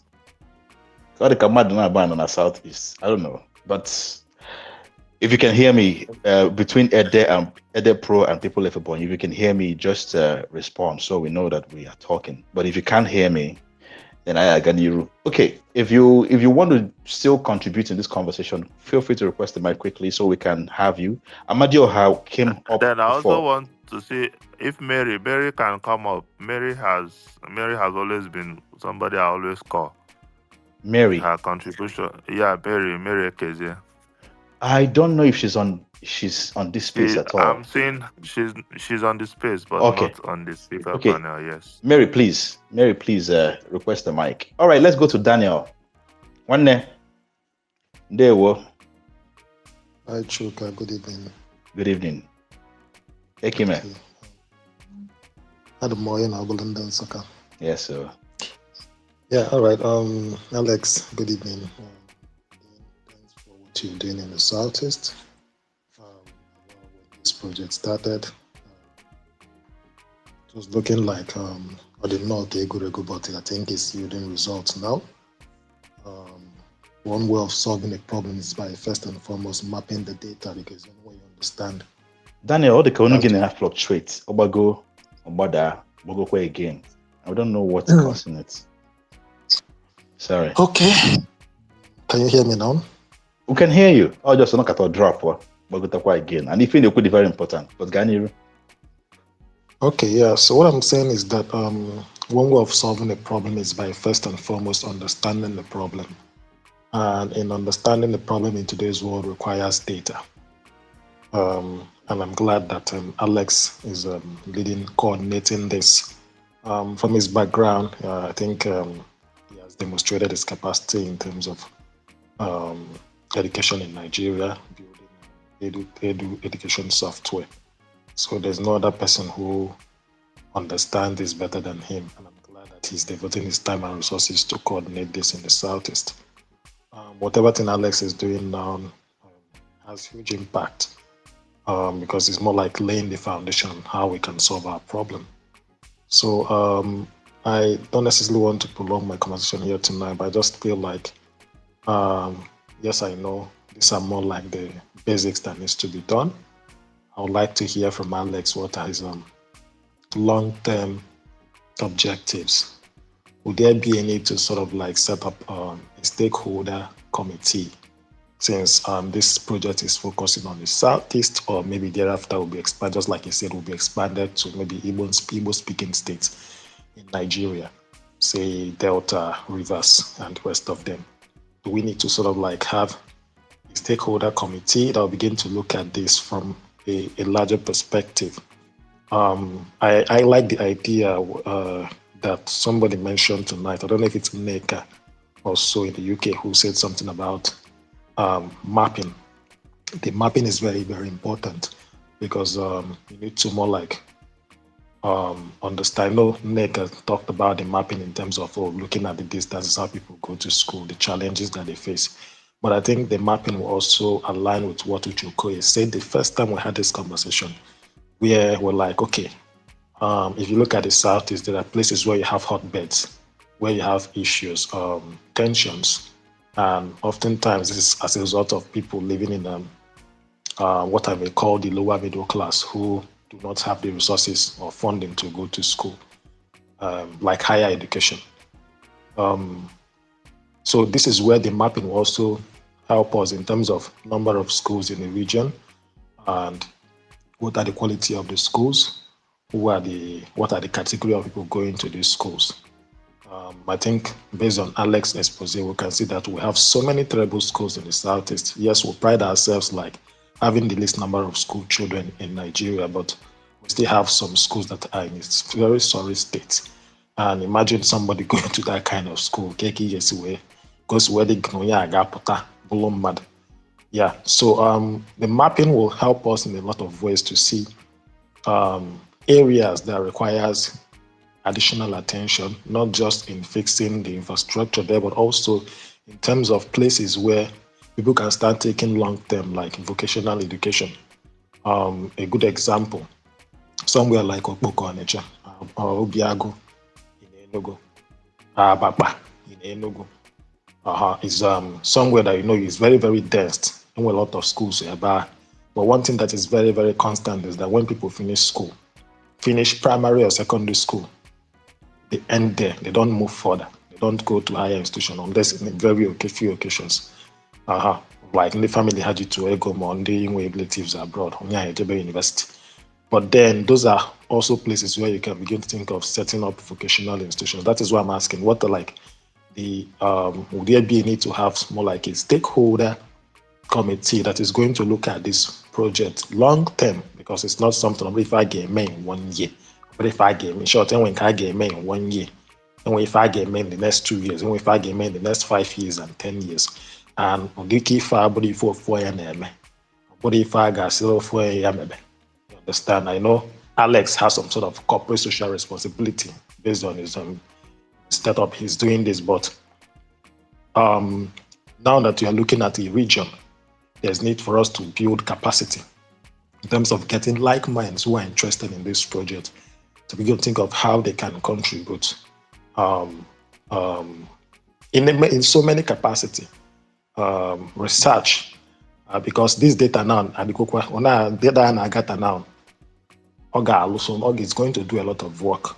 We need to even start looking for students who will be interested in doing certain kind of analysis with this data for their either undergraduate, masters, or whatever, especially those in the educational background.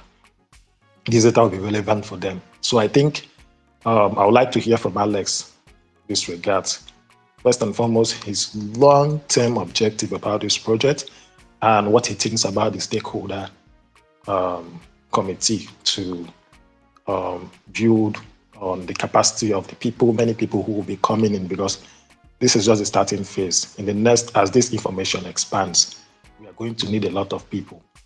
Even the media is also a tool that will be utilized. I remember, I think Choka, you and Ucho and Sheikh were having a conversation the other day. I said, okay, media because Alex have been the only one more like canvassing for this. But Christmas Nahabia, we need to start passing the information to other people. And this is where influencers need to come in. This is where we need to utilize the media in the Southeast to pass information to our people. Yes, if you go to your village this Christmas, invest in education. Look for one or two people that you can train in school. If you live abroad, school fees in most villages, I don't know how it is, but I know in Enugu, sometimes it can be around, it shouldn't be at most 10,000 or 20,000. At least $10, $20 can handle that for you. You can choose as many people as possible. You can buy books. So, but we need to pass that information. And it's not Alex's only responsibility or just the responsibility of people who are here, but rather it should involve a large number of people. And this is where the stakeholders will be able to handle this job, where we begin to look at, okay, who are the mouthpiece? Who are those who have platforms? How do we engage them? How do we share this information to them and motivate them to pass this information so that when na Christmas or Bullion Nobi, when a development meetings, when don't want a meeting, when the Torobian meeting, how more than a meeting, they can bring it up in their community and say, okay, this is one project that is going on in the Southeast right now. How can we who are the people in our communities? Who are the number of out of school children in our community, in our omonna? Monday na go to school, family felt like if you go when they can go school get that the family cannot even pay for their school fees or pay for their maybe maybe clothing or books, then they can see how to come in. So I just want to put it out there. Thank you very much. Thank you very much, Daniel. All right, Alex, would you like to respond? Okay, yes. Thank you so much, Daniel. Thank you so much for the question. Okay, so let me respond as briefly as I can. Firstly, I believe in Commonwealth. I believe in a society where everyone flourishes. So whenever I sleep and I dream and I think of how the Southeast will look like, I always think of a society where everyone can flourish.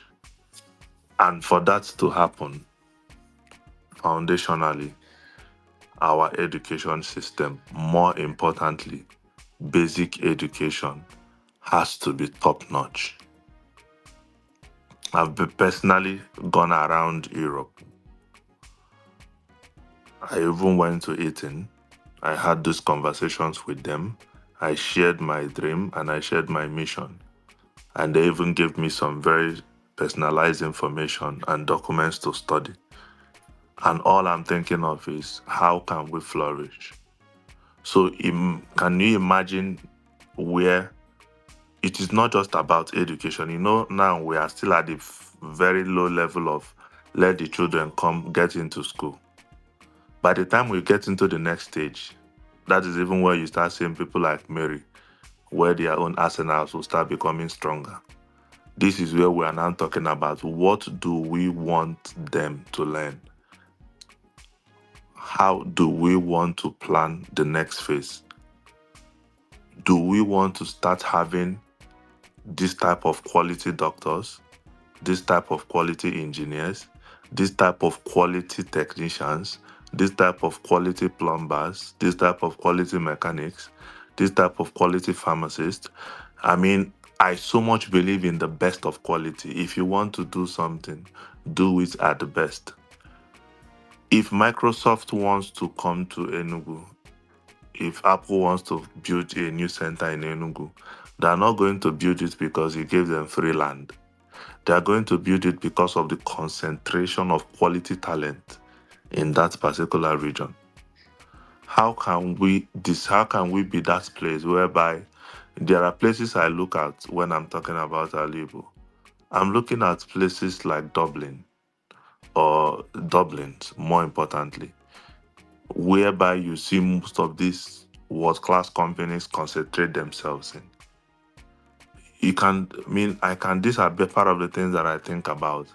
So if we can rapidly offer these people qualitative world-class education, then we're on a path of high level of flourishing. So that sums up everything we do. So while we are at this first stage of even identifying where we are, getting all of them back to school, this is just the most fundamental.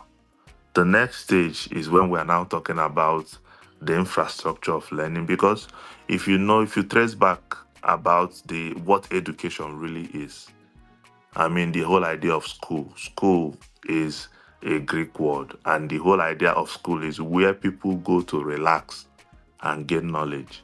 So that is why schools are meant to be very conducive and very comfortable. So if we can be able to have that environment, have that quality education, we are no more comparing ourselves with Nigerian statistics. Our children are now engaging in challenges with people in Singapore. Our children are now engaging with people in Europe, in the US. These are the kind of competitions that we'll be competing against.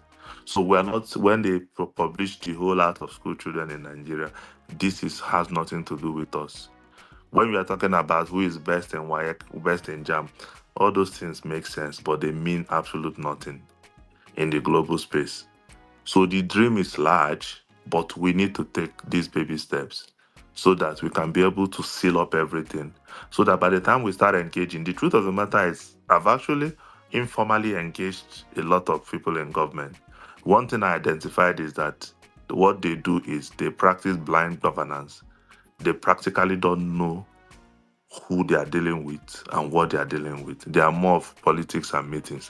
However, there is a part of them that is open if you can show them a path and how to do it, and they will be willing to get themselves involved. So it is that part that they have struggled to get over the years. Short, one person said to me, one of the executive people said to me that this is the first time he's having a conversation that have shown him a path.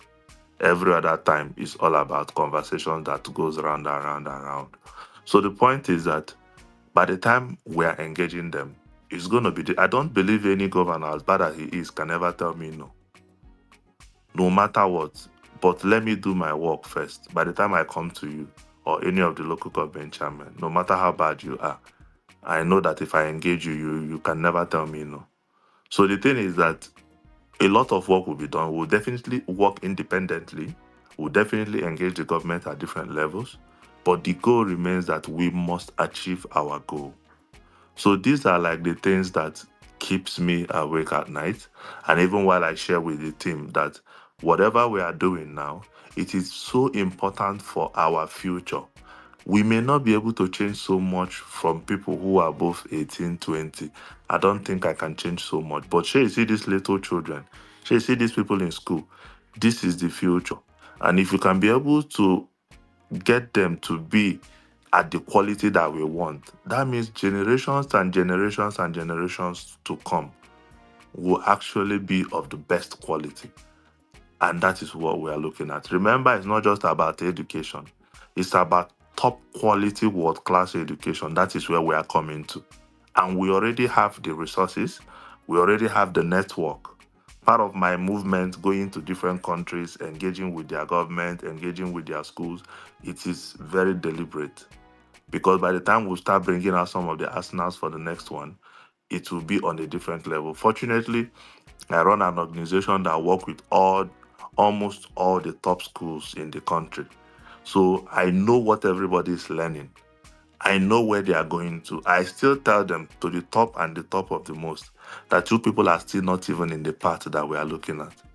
However, where we are going to in Alibu, by the special grace of God, it will take us to that point. Everybody from every country, whenever they are looking for quality people, they should come to the eastern part of Nigeria.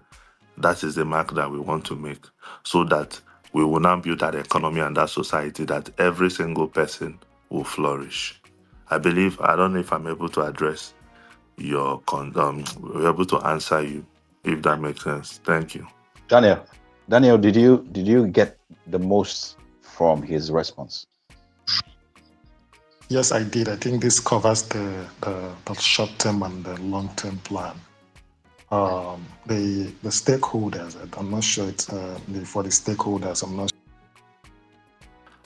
for the people, but the stakeholders referring here was more like within the people like you, or people who are also willing to build on a capacity before we even start engaging government and the rest of them. I know the government is more like going to be, I wouldn't say the end point, but more like one of those stages that we'll get to. But I'm talking about right now, you're just the only person leading this. Or say you are the team lead. Are you looking at maybe setting up a team that will now more like people coming from other, though you already mentioned Mary, like for the next steps, but I was already talking about I'm more focused on in the interim before I even get to that, because remember, like I said, oh well, if I get messing at Christmas, and some of those things require a number of people to come in and lend their voices, because some process if you're not again. So, but I don't know if you want to also chip in on that. You know, as we progress, I've not gotten every single thing figured out. However, even at this stage, there are a lot of people, anonymous, and a lot of people that are out. Like I always mention Mary. Mary is somebody, Choka also, and some other people too, that I engage frequently on different occasions. So yes, I lead the project, but I have a lot of strong backbone that we discuss and we clear our directions. So everything has not been completely figured out, but I'm sure definitely as we progress, we'll get everything clearly figured out. So however, if you have more suggestions, feel free, because every single suggestion is definitely valuable. Thank you. All right. I just want to make this announcement. We're looking at how to, what we're sharing on this space is very, very important information, vital to this project, this Alibo education, quality education, stabilization project. You know, I just said this off my head, but I think we need to expand this conversation and take it to all that channels of information. Take it to radio, take it to TV, and have Alex go with his team to discuss this research project. So Isaac, I will go there with the MONI show and then take it to other places. So when in nearby know and you work in a radio station or a TV station, whether as a producer or as a presenter of a show, or even as a head of station or whatever, please reach out to Alex and see if you can have him on your platform with his team to discuss what they are doing. It's very, very important. Media is a key to getting this out there. Media is a key to strengthening the awareness that is going on right now. So let us use every medium that is available to us. Let us use every platform that is available to us to get this out there. The more people know about this, the more powerful it's going to be, the more impactful it's going to be. I just needed to make that announcement. If you can't reach out to Alex, you can reach out to Kunye.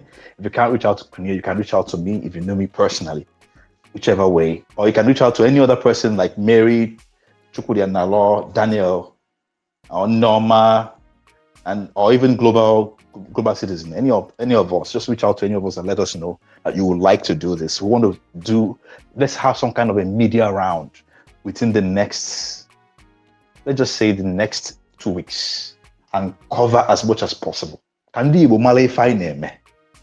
Yeah, I'm even going to speak to somebody. I just thought about it now that I want to see if I can bring Alex to his platform also. Bukwaife Internet. All right, Kaiganiru. Mary, okay, people of Ebonyi, are you ready to speak now? Jokwa. People of Ebonyi. Okay, he's not ready. Mary, one name. There we go. Good evening, Chuka. How are you doing? I'm good. Hi, Great. Alex. Good evening, everyone. Hello, Mary.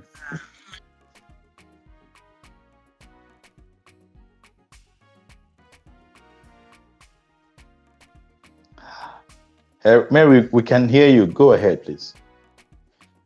The man knows going to marry you. Okay, up we go. At the cable on them shakings, on them some network issues. Because Mary, see how quickly you can come back so we can have you. Okay, it's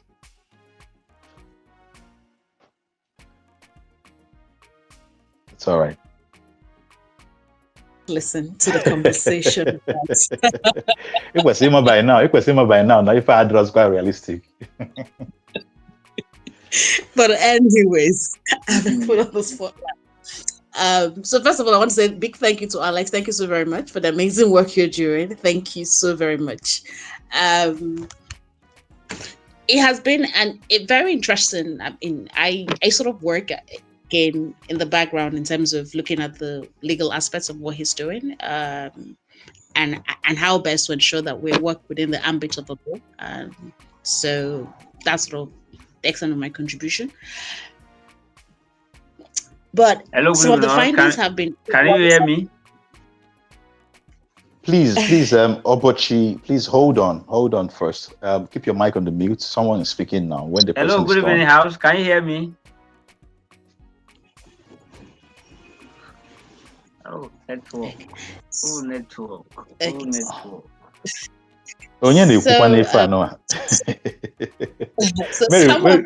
Mary, when did you because I'm a rule I say when you are on this space and you want to join the conversation, I'm going to your mic on mute, and then if we want you to speak, we'll ask you to speak. If we're having a more organic conversation, that is a different thing. But tonight we have some guests who want to actually deal with we've been dealing with some details, so I will need for some kind of order. Hello, good evening, house.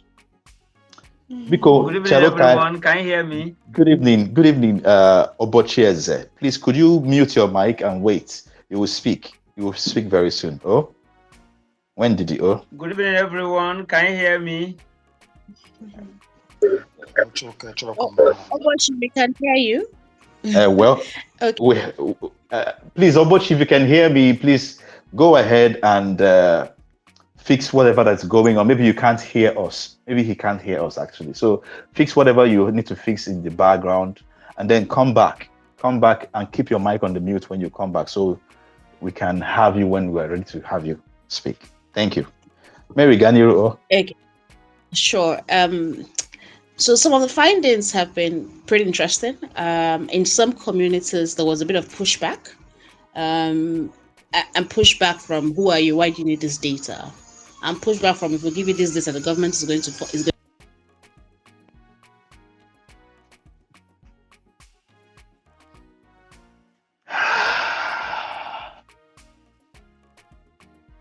I don't know what's going on with Mary's connection, but it looks like her internet is not very stable. Mary, can you hear me? She's kicked out again. Okay, let's move forward. She will come back, I'm sure. She will come back. Okay, let's hear from God's Will. God's Will, can you hear me? Okay, can you hear me? Yes, we can hear you. Go for it. Okay, so a quick question. While we're talking about I'm just going to try and get straight to the point and then go back to being anonymous. So some of the difficulties we've encountered have been along the lines of who are you? Why are you doing this? or why should we give you this information? The government is going to come and tax us based on the information they get from us. There's also been the fact that people don't understand that this is not exactly a money making venture. So people are expected to be hoping to get paid for something that they should be doing willingly. But what I'm hoping will happen at the end of this first phase really is that in each community where we're working, we're preparing some sort of report for their town unions, for the PG, really, is so that they also weigh in and see how as a community they will address this issue. So that's sort of what I'm hoping will happen at the end. So regardless of what we are going to do with our other stakeholders, we do want each community to understand the state of affairs of what their schools look like, and what exactly is going on, and the number of children that they have out of school, and what they can do to improve the situation. The data gathering has been great. We have lots of volunteers. It's been amazing actually seeing people putting their time and their effort into doing this. I'm looking forward to the conclusion. Thank you all. Diallo, thank you very much, Mary. And thank you for the work you're doing. Thank you for the efforts and your contribution to this project. All right, let's hear from God's will. Please go on now. You have the floor. Okay, so quickly, I'm just going to make this as quick as possible. I think a couple of months ago, actually probably about a year ago, while engaging with a few of our graduates in Nigeria, back and forth over this platform, it was quite depressing. Actually, knowing that the quality, so-called graduates, the quality of their knowledge in terms of their field of specialization is very poor. I don't know if it's just me. Maybe I was engaging with the wrong kind of people, but I would like to kind of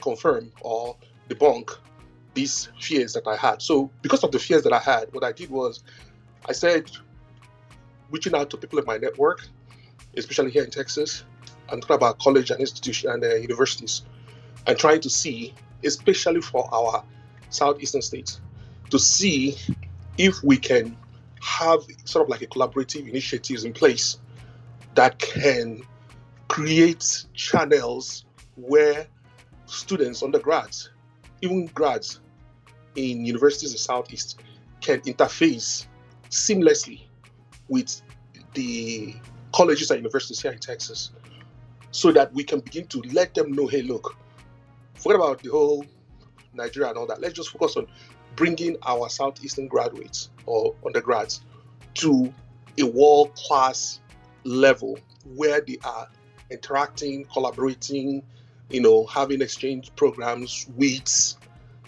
schools, universities, colleges here in Texas.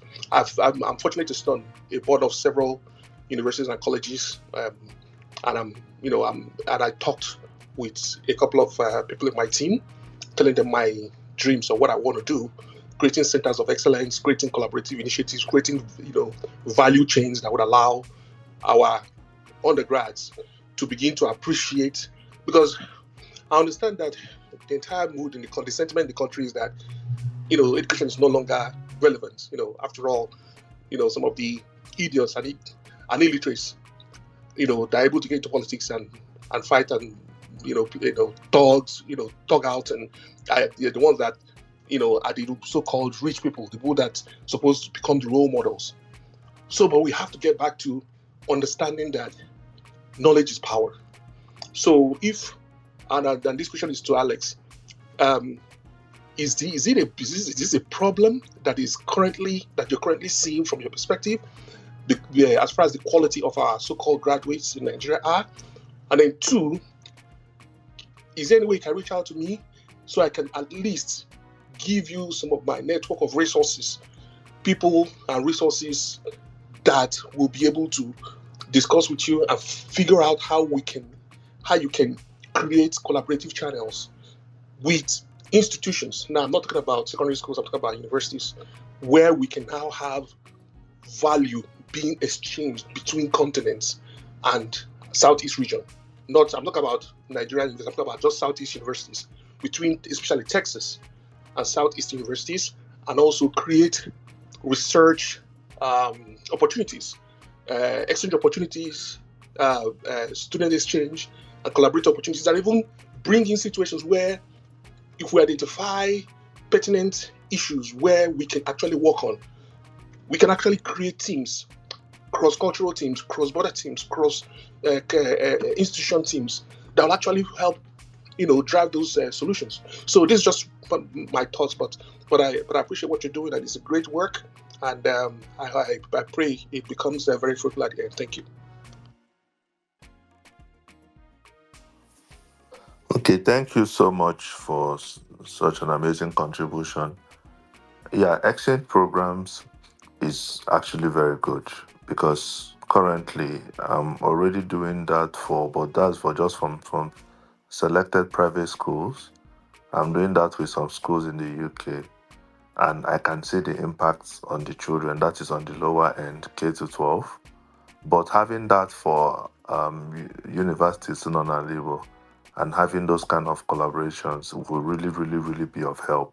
I know that our focus now is for the younger ones, but if we have opportunities that can impact the older ones, that can really help them. I mean, the quality of graduates are really bad. Yes, they are actually really bad. Most of the time, what we learn is actually what we learn ourselves, not necessarily what we learn in school. So whenever you see a quality graduate, just know that this is the person that actually puts in extra effort to learn things on their own. So that is why you see me that studied agric engineering, I went into software. You see another person that studied agric engineering, is a financial consultant with KPMG. You see another person is doing UI UX. So most of the career paths that we follow are not really what we learn in school. So, but if we have this kind of collaborations, that can really be of help. So, and I think I will definitely reach out to you. So, these kind of opportunities, we can't ignore them because we are not focusing on them. We will have to explore them and give it to people that need it.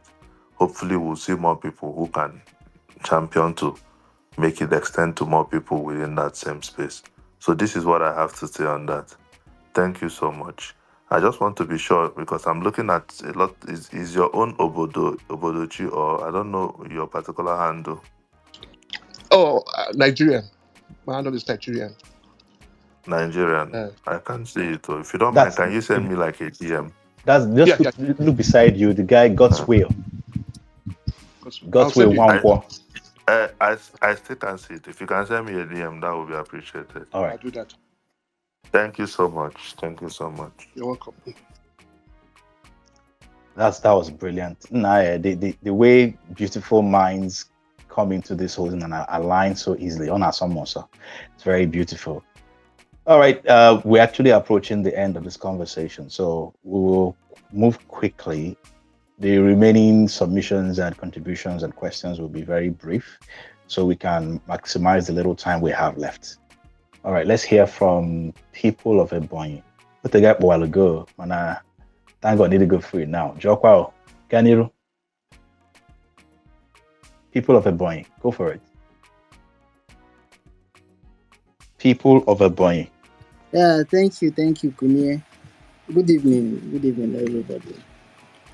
Thank you, Kunye and Alice. Thank you very much. This is a very important project. For Alice, I don't know about your coordinators in Ebonyi State.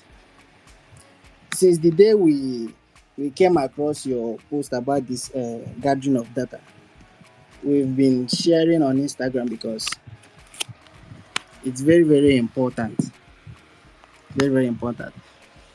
So I don't know how you have gone in the aspect of gathering the data in Ebonyi State. However, today we made a post about the situation of Enyi Bichiri, Amago, and Ikwo local government, the school we shared. So one of the politicians reached out to us that he wants to take the responsibility of the school and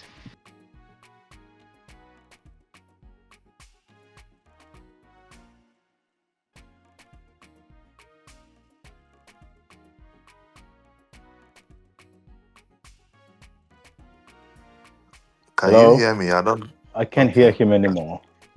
People of Ebonyi, can you still hear us? Are you still on? How do you call them? Quite the same problem. Or people of Ebonyi, if you can't hear us, I don't know what to do. But if you can hear us and you're not able to speak, you can exit the space and return. Maybe that will make it easier. All right, let's move to Tony Martin. Tony Martz, coming. Let's have your say or your contribution. Go ahead. Okay. Good evening, everyone. I'm currently resident in Owerri, Imo State, and I job as the Imo State coordinator. And by the grace of God, I've been on the space for the past few hours. I've been listening to contributions. So what I can say is that for the few minutes I will have to talk is the job hasn't really been easy. One, because you need volunteers who are passionate about the job because it requires a lot of sacrifices, self-volition, and personal will to carry out the task.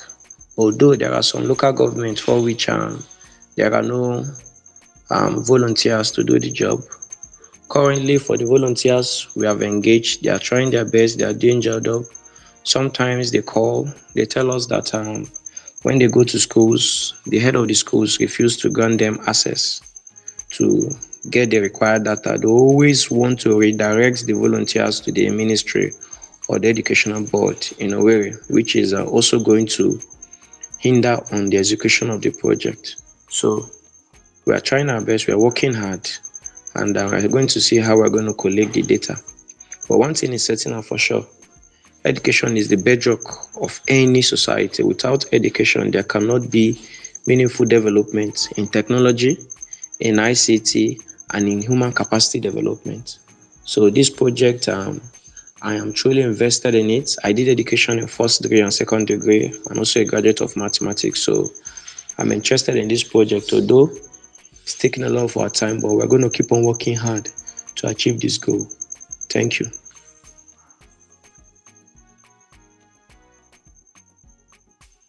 Tony. Yeah. Dalu so actually so well now, but I just forgot how to speak away suddenly. Oroge marama Imela Jisike and all the way now. I don't know if you have anybody in your team on this space that you can also bring on the conversation. Maybe one of the coordinators of local governments in your team that can come on this conversation.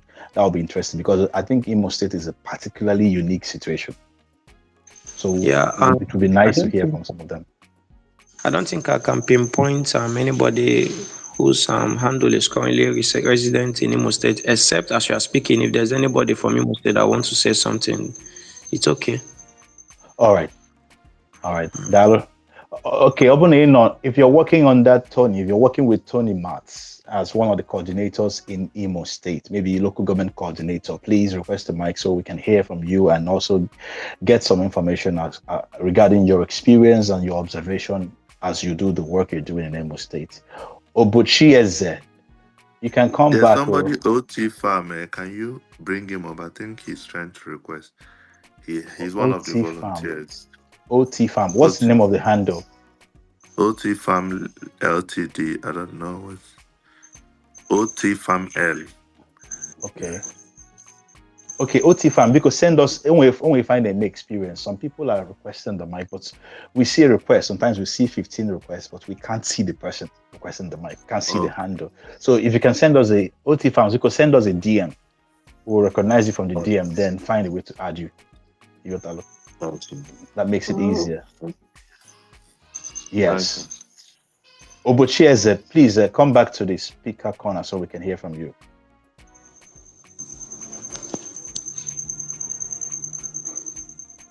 All right, Kaiganiru, Hammer of God, you requested the mic again. Do you want to say something briefly?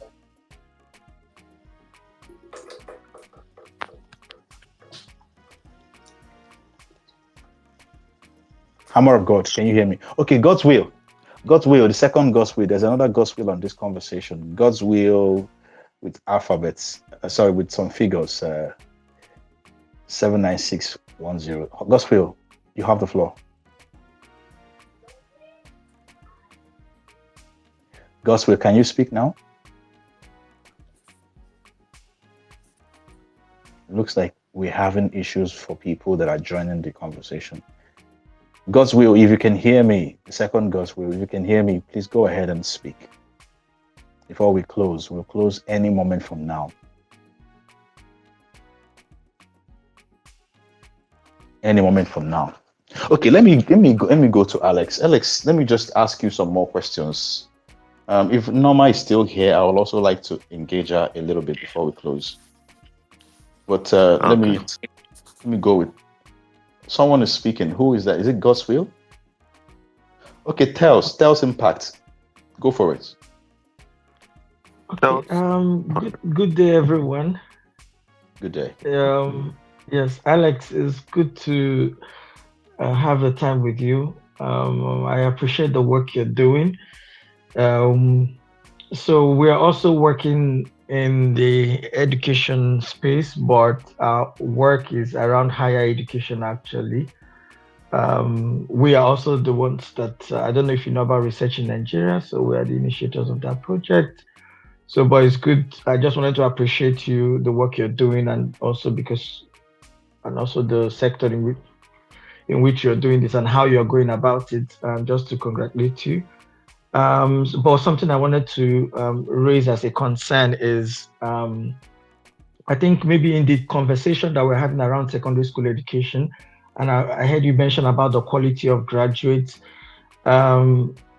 Even from our own study and findings, we have also realized that there's a whole lot of challenge that is coming from the secondary school education, because it is what you produce out of that, because that's actually the foundational place where people form their ideas, form their opinions, form their areas of strength and all that. So we have also noticed this challenge of how that is affecting also the production at the end, also then the capacity of also people to also progress into doing research, into doing research to be able to bring about development that we're seeking, because the point is knowledge is what brings about development, but then it's not just a question of knowledge, it's about applied knowledge.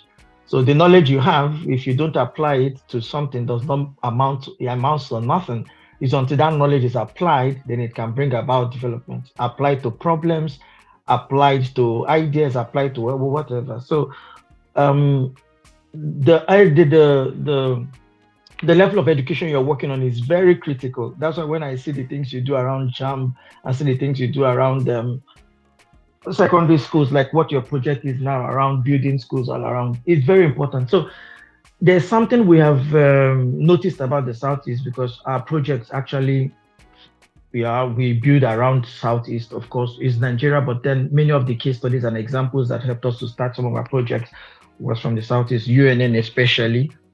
So we have discovered this problem where you have, first of all, there's a whole lot of problems. There's a whole lot of challenges, but the part I want to look at is about the quality of graduates that you mentioned about. So one of the things that is a challenge is about putting square pegs in square holes. That is getting people to the right frame of study, or to the right choice of study and all that. There's a whole challenge of that one, but let's focus on certain elements that bring about quality, which are infrastructure, getting the teachers there, getting the schools, at least the tables and the chairs, and also the materials that people do. How much more then come into the curriculum, which is very critical. But an aspect I want you to look at is, I know you will support a lot of students around transition into the university, but I would want to encourage, if it's possible, this is something we already do, but if we can also see a way to ensure that we're having people do things in line with their strengths, do things in line with their talents, do things in line with what they are naturally wired or inspired to do, is really important. I understand that our economy is built around I think gracefully, for some reasons, we have migrated away from nwa doctor, nne doctor, na lawyer. I think we have migrated out of that, many thanks to internet and computer and also coding and all this Python and all, because it has opened up a new space where nne doctor and nna lawyer is no longer the focus and the interest. The reason is because, like what I was mentioning, like there's something this man Bitcoin Chief is doing very well. My point is, I think we need to tie these things around, tie it together. So he's working around agricultural revolution, and this is something there's a project I want to propose to him. If we can begin to tie these projects together, so that it all makes sense, so that everyone, if this project is keen towards this area, because we need to be intentional about it.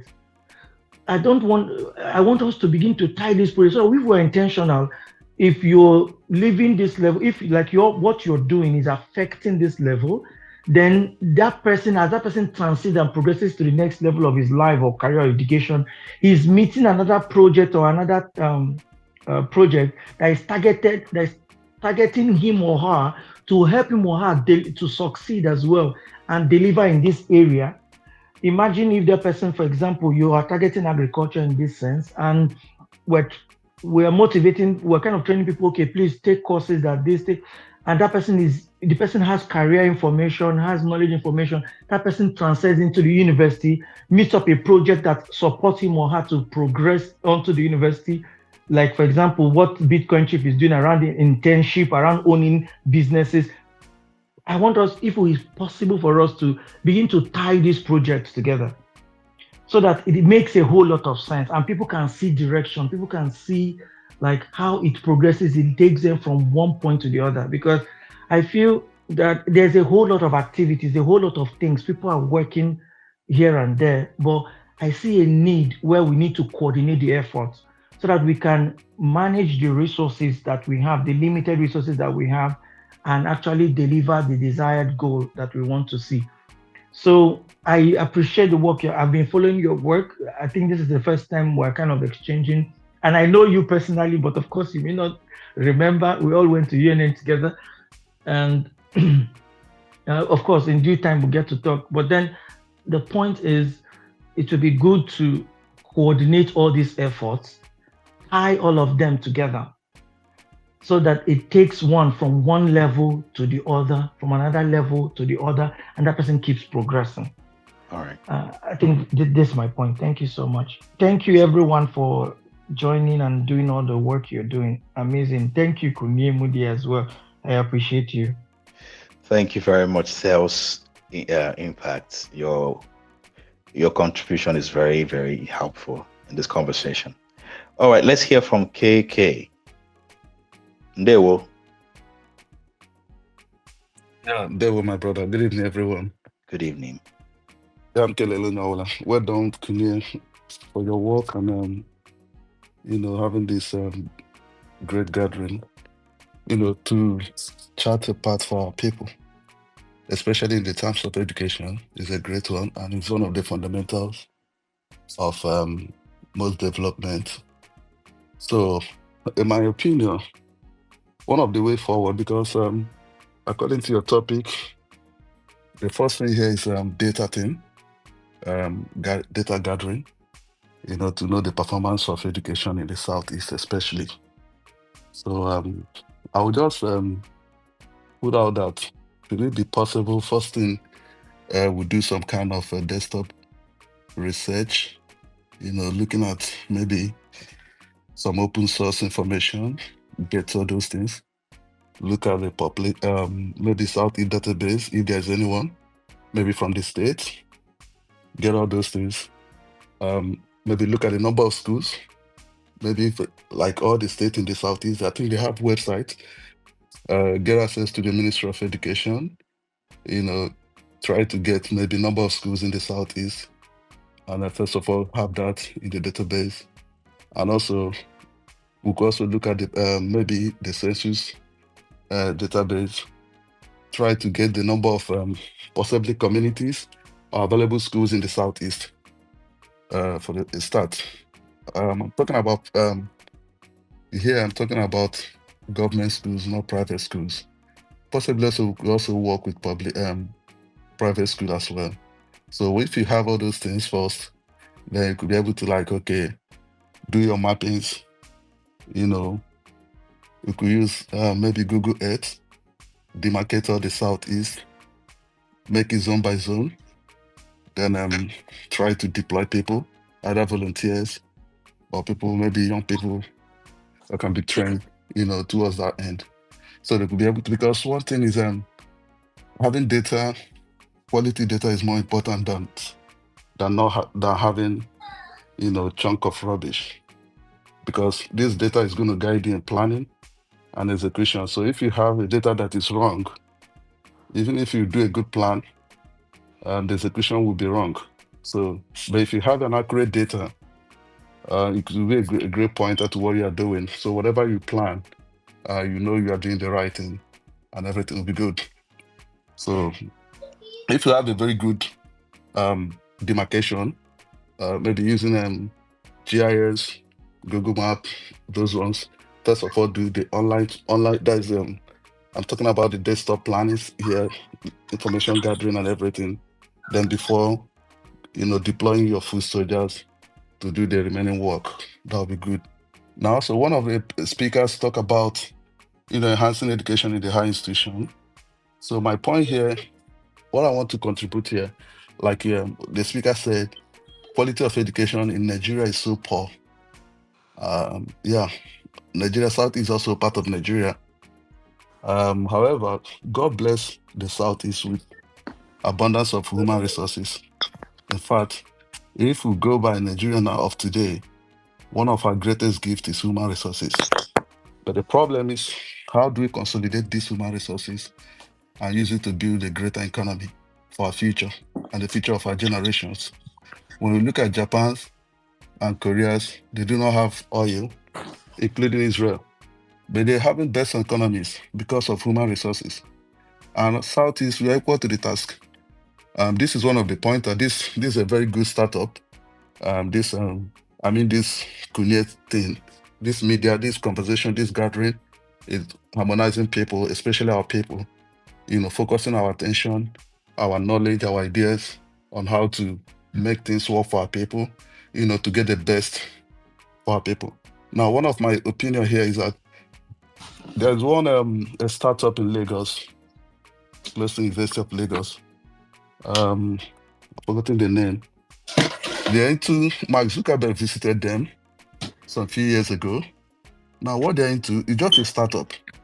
If we really want to penetrate education, especially in the Southeast, we have to go into the hands of startup. I mean, pushing startup businesses towards that end, creating entrepreneur around education, such that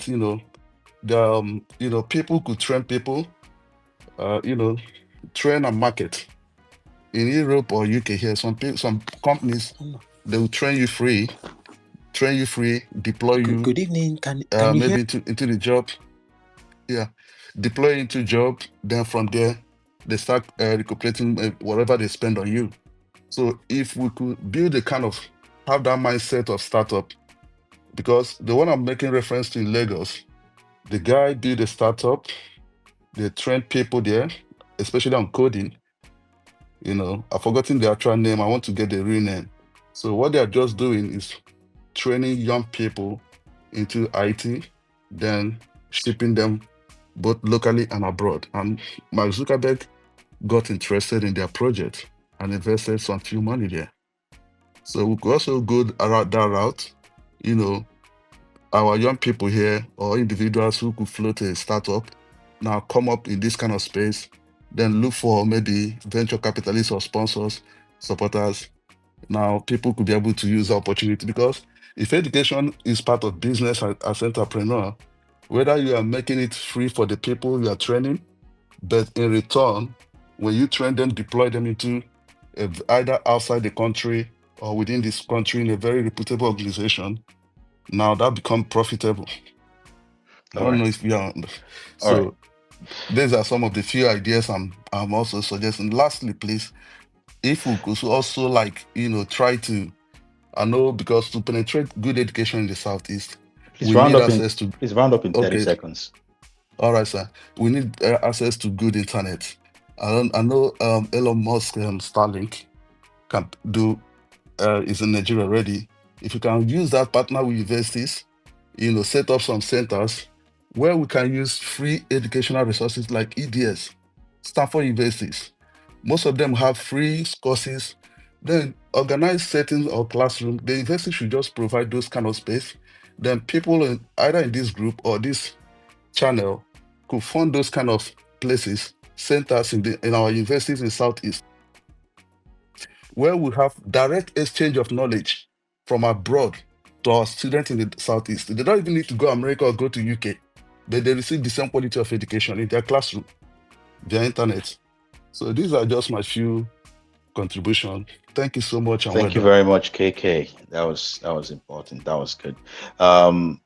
Hey, there's someone. Just something to say to Alex. Alex, if you need any data on research university landscape in Southeast Nigeria, just reach out to us. We'll have a lot of data we can provide to you. And KK, as you were talking, I was impressed. Just check our website and see if what you're saying syncs to what we're doing. Thank you, guys. All right. All right. I will look into it. Thank you very much. We will be rounding up this conversation. I wanted to ask Alex a question, but I think much of that has been touched. I'll just brush through something that I had in mind before, even though he has mentioned a few things around that. Alex, do you think while you're doing this, I'm hearing a lot of things from the reactions and the stories from the people on the ground, talking about resistance from the schools. Do you think there's a way around it going through official channels? Do you think that can help, or do you think bureaucracy will dampen that efforts? I'm just wondering. But the challenges are not something that we don't expect. We already, even while we were having our first orientation, we already knew that these are some of the challenges. We kind of outlined the possible challenges we will encounter. But one of the things we agreed on is we need to navigate through them. So we just have to be innovative. Yes, we're exploring different official channels simultaneously, but even if they don't respond or they take their time to respond, that doesn't mean we will still achieve what we want to achieve 100%. So many of the people who complain of these challenges are people who chose not to be innovative. I don't know if you get me. I've already told them at different times, you mustn't go to the principal. You can actually go to a teacher. You can do so.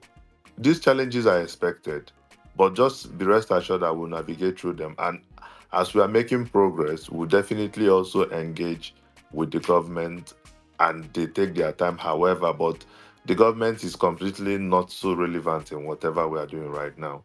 So, and they will not even be a challenge. That is the truth. For instance, OT Farm is one of the volunteers, that's why I wanted him to come up. Maybe he can just briefly.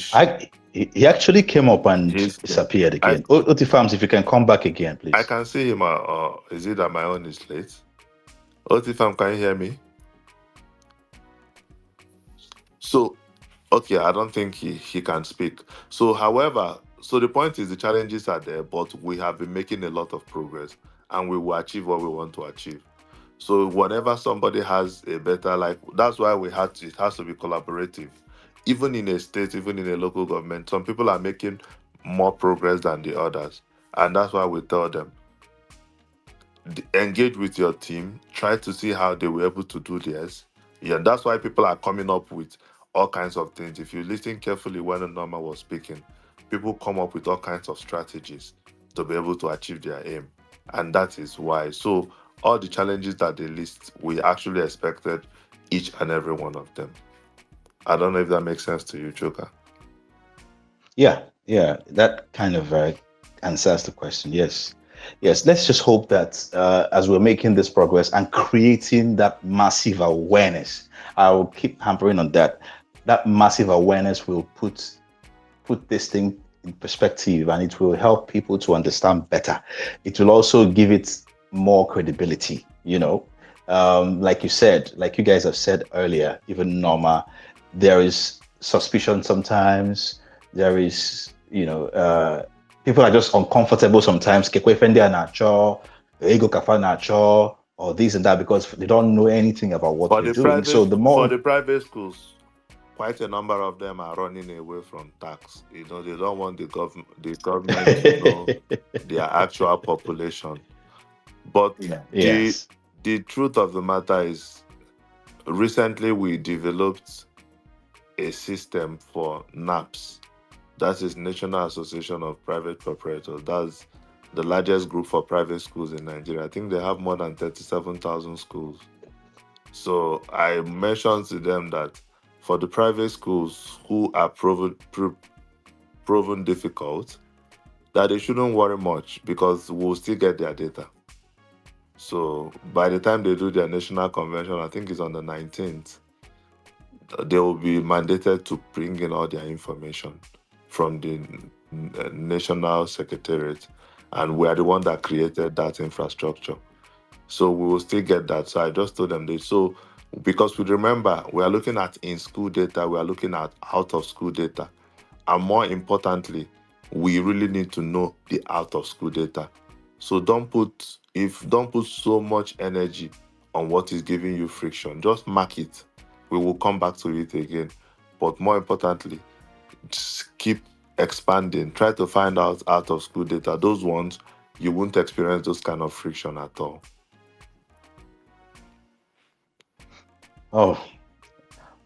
this has been a very productive conversation. It's been the Money Show, Makadim Mandibo, where we gather and share ideas, rub minds, find viable solutions to our various challenges as a collective, as Ndibo. And we've been here for the last 3 hours discussing what our findings are regarding the Southeast Education Data Research that has been on for, Alex, how many weeks now, or how many months now? Honestly, it is not, this should be barely a month, actually. But I need to be sure on the exact time we started. But it's barely a month. Maybe like 4 weeks, but I'll be sure. There's something that hasn't been emphasized very well here. I feel like it hasn't been emphasized very well here. Obuna, I think that this project needs money. This project needs funds injection. So I believe that there are 1 or 2 or 5 or 20 people here who would like to support this project in some way. How do we make it easier for them to be part of this, to support or provide some kind of assistance or wherever, be part of it? How do we make it easier for them? Like I mentioned, I will share a form tomorrow. So that will allow more people who wants to volunteer to join. So you want to volunteer as a field person, you want to volunteer as a financial supporter, or you want to volunteer as, I'll find out the other metrics. So in the form, they will just have to indicate interest. So anyone they indicate interest, the team will reach out to them. I think that is the most organized way to handle that. I like that. It makes it structured. I like this. So from there, we can reach out to them. I'm sure you heard what he said. So if you want to be part of this in any way, financially or become part of the team, you know what to do. We already have up to 500 volunteers as we speak, and we need much more. People who are passionate about this, people who understand what we're doing, people who are not looking for personal benefits, people who are looking to contribute. I want to say it this way. I consider myself, I don't know about you guys, but I consider myself, when I look at what's going on, when I look at the findings from this research, when I look at what's going on in Alibo right now, I consider myself a privileged person because I could have been one of those kids. And when you look at life from that point of view, from that perspective, it gives you reasons to want to do something, to also extend the privilege you have to the other kids who would otherwise not have it. And that's why we're looking for people who see things that way. Whatever they are putting in, they're not looking to take any direct gain or benefit.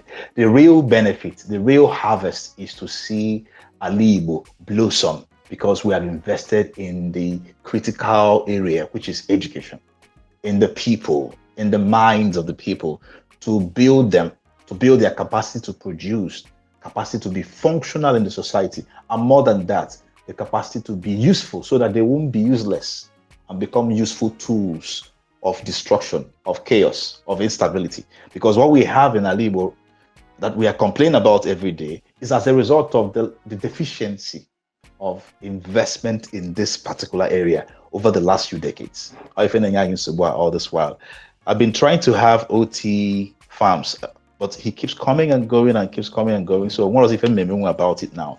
To be honest with you guys, we've been having a serious challenge with connection. Our internet connection today hasn't been very good, and that's why we couldn't see everyone who requested for the mic. But hopefully by next week it will be better. We have exhausted this conversation as much as we can with the limited time we have. You kind of see we have already spoken. We've been here for the past 3 hours, and we can't take it further because Rosie, and time is money. Time is important. Yes. So we have come to the end of this conversation, and I want to say a big thank you to Alex and Norma and everyone else in the team for the Southeast Education Data Research, both those who are directly on the team playing roles as coordinators, and also those who are supporting from behind, the analysts, data analysts, any other person playing any critical role or even a minimal role, and to those who are contributing financially to this project. Unemeka, if all now fair, and we believe that this will produce massive impact in Ali Igbo. It will be visible, and you will be proud that you were part of this. You'll be proud that you made this happen. Hopefully, we will have many more people joining this project so that we can strengthen the army that are going out there to ensure that our kids go to school. I want to also say thank you to everyone who supported this conversation, those who shared this space while we're having the conversation. You made this possible. You made this happen. This space is recorded, so it's going to remain here for at least the next 5 months or 6 months. So what I'll ask you to do is to share this space with everyone who couldn't make it to this show tonight. As long as they're on Twitter, they can come back to this and listen to the conversation we had, or we've been having, and see what they can contribute or see how they can use the information they're getting from the conversation. We will also make a post-production of this conversation and put it on our YouTube channel. You can find our YouTube channel from our bio. It's youtube.com/kunie-media.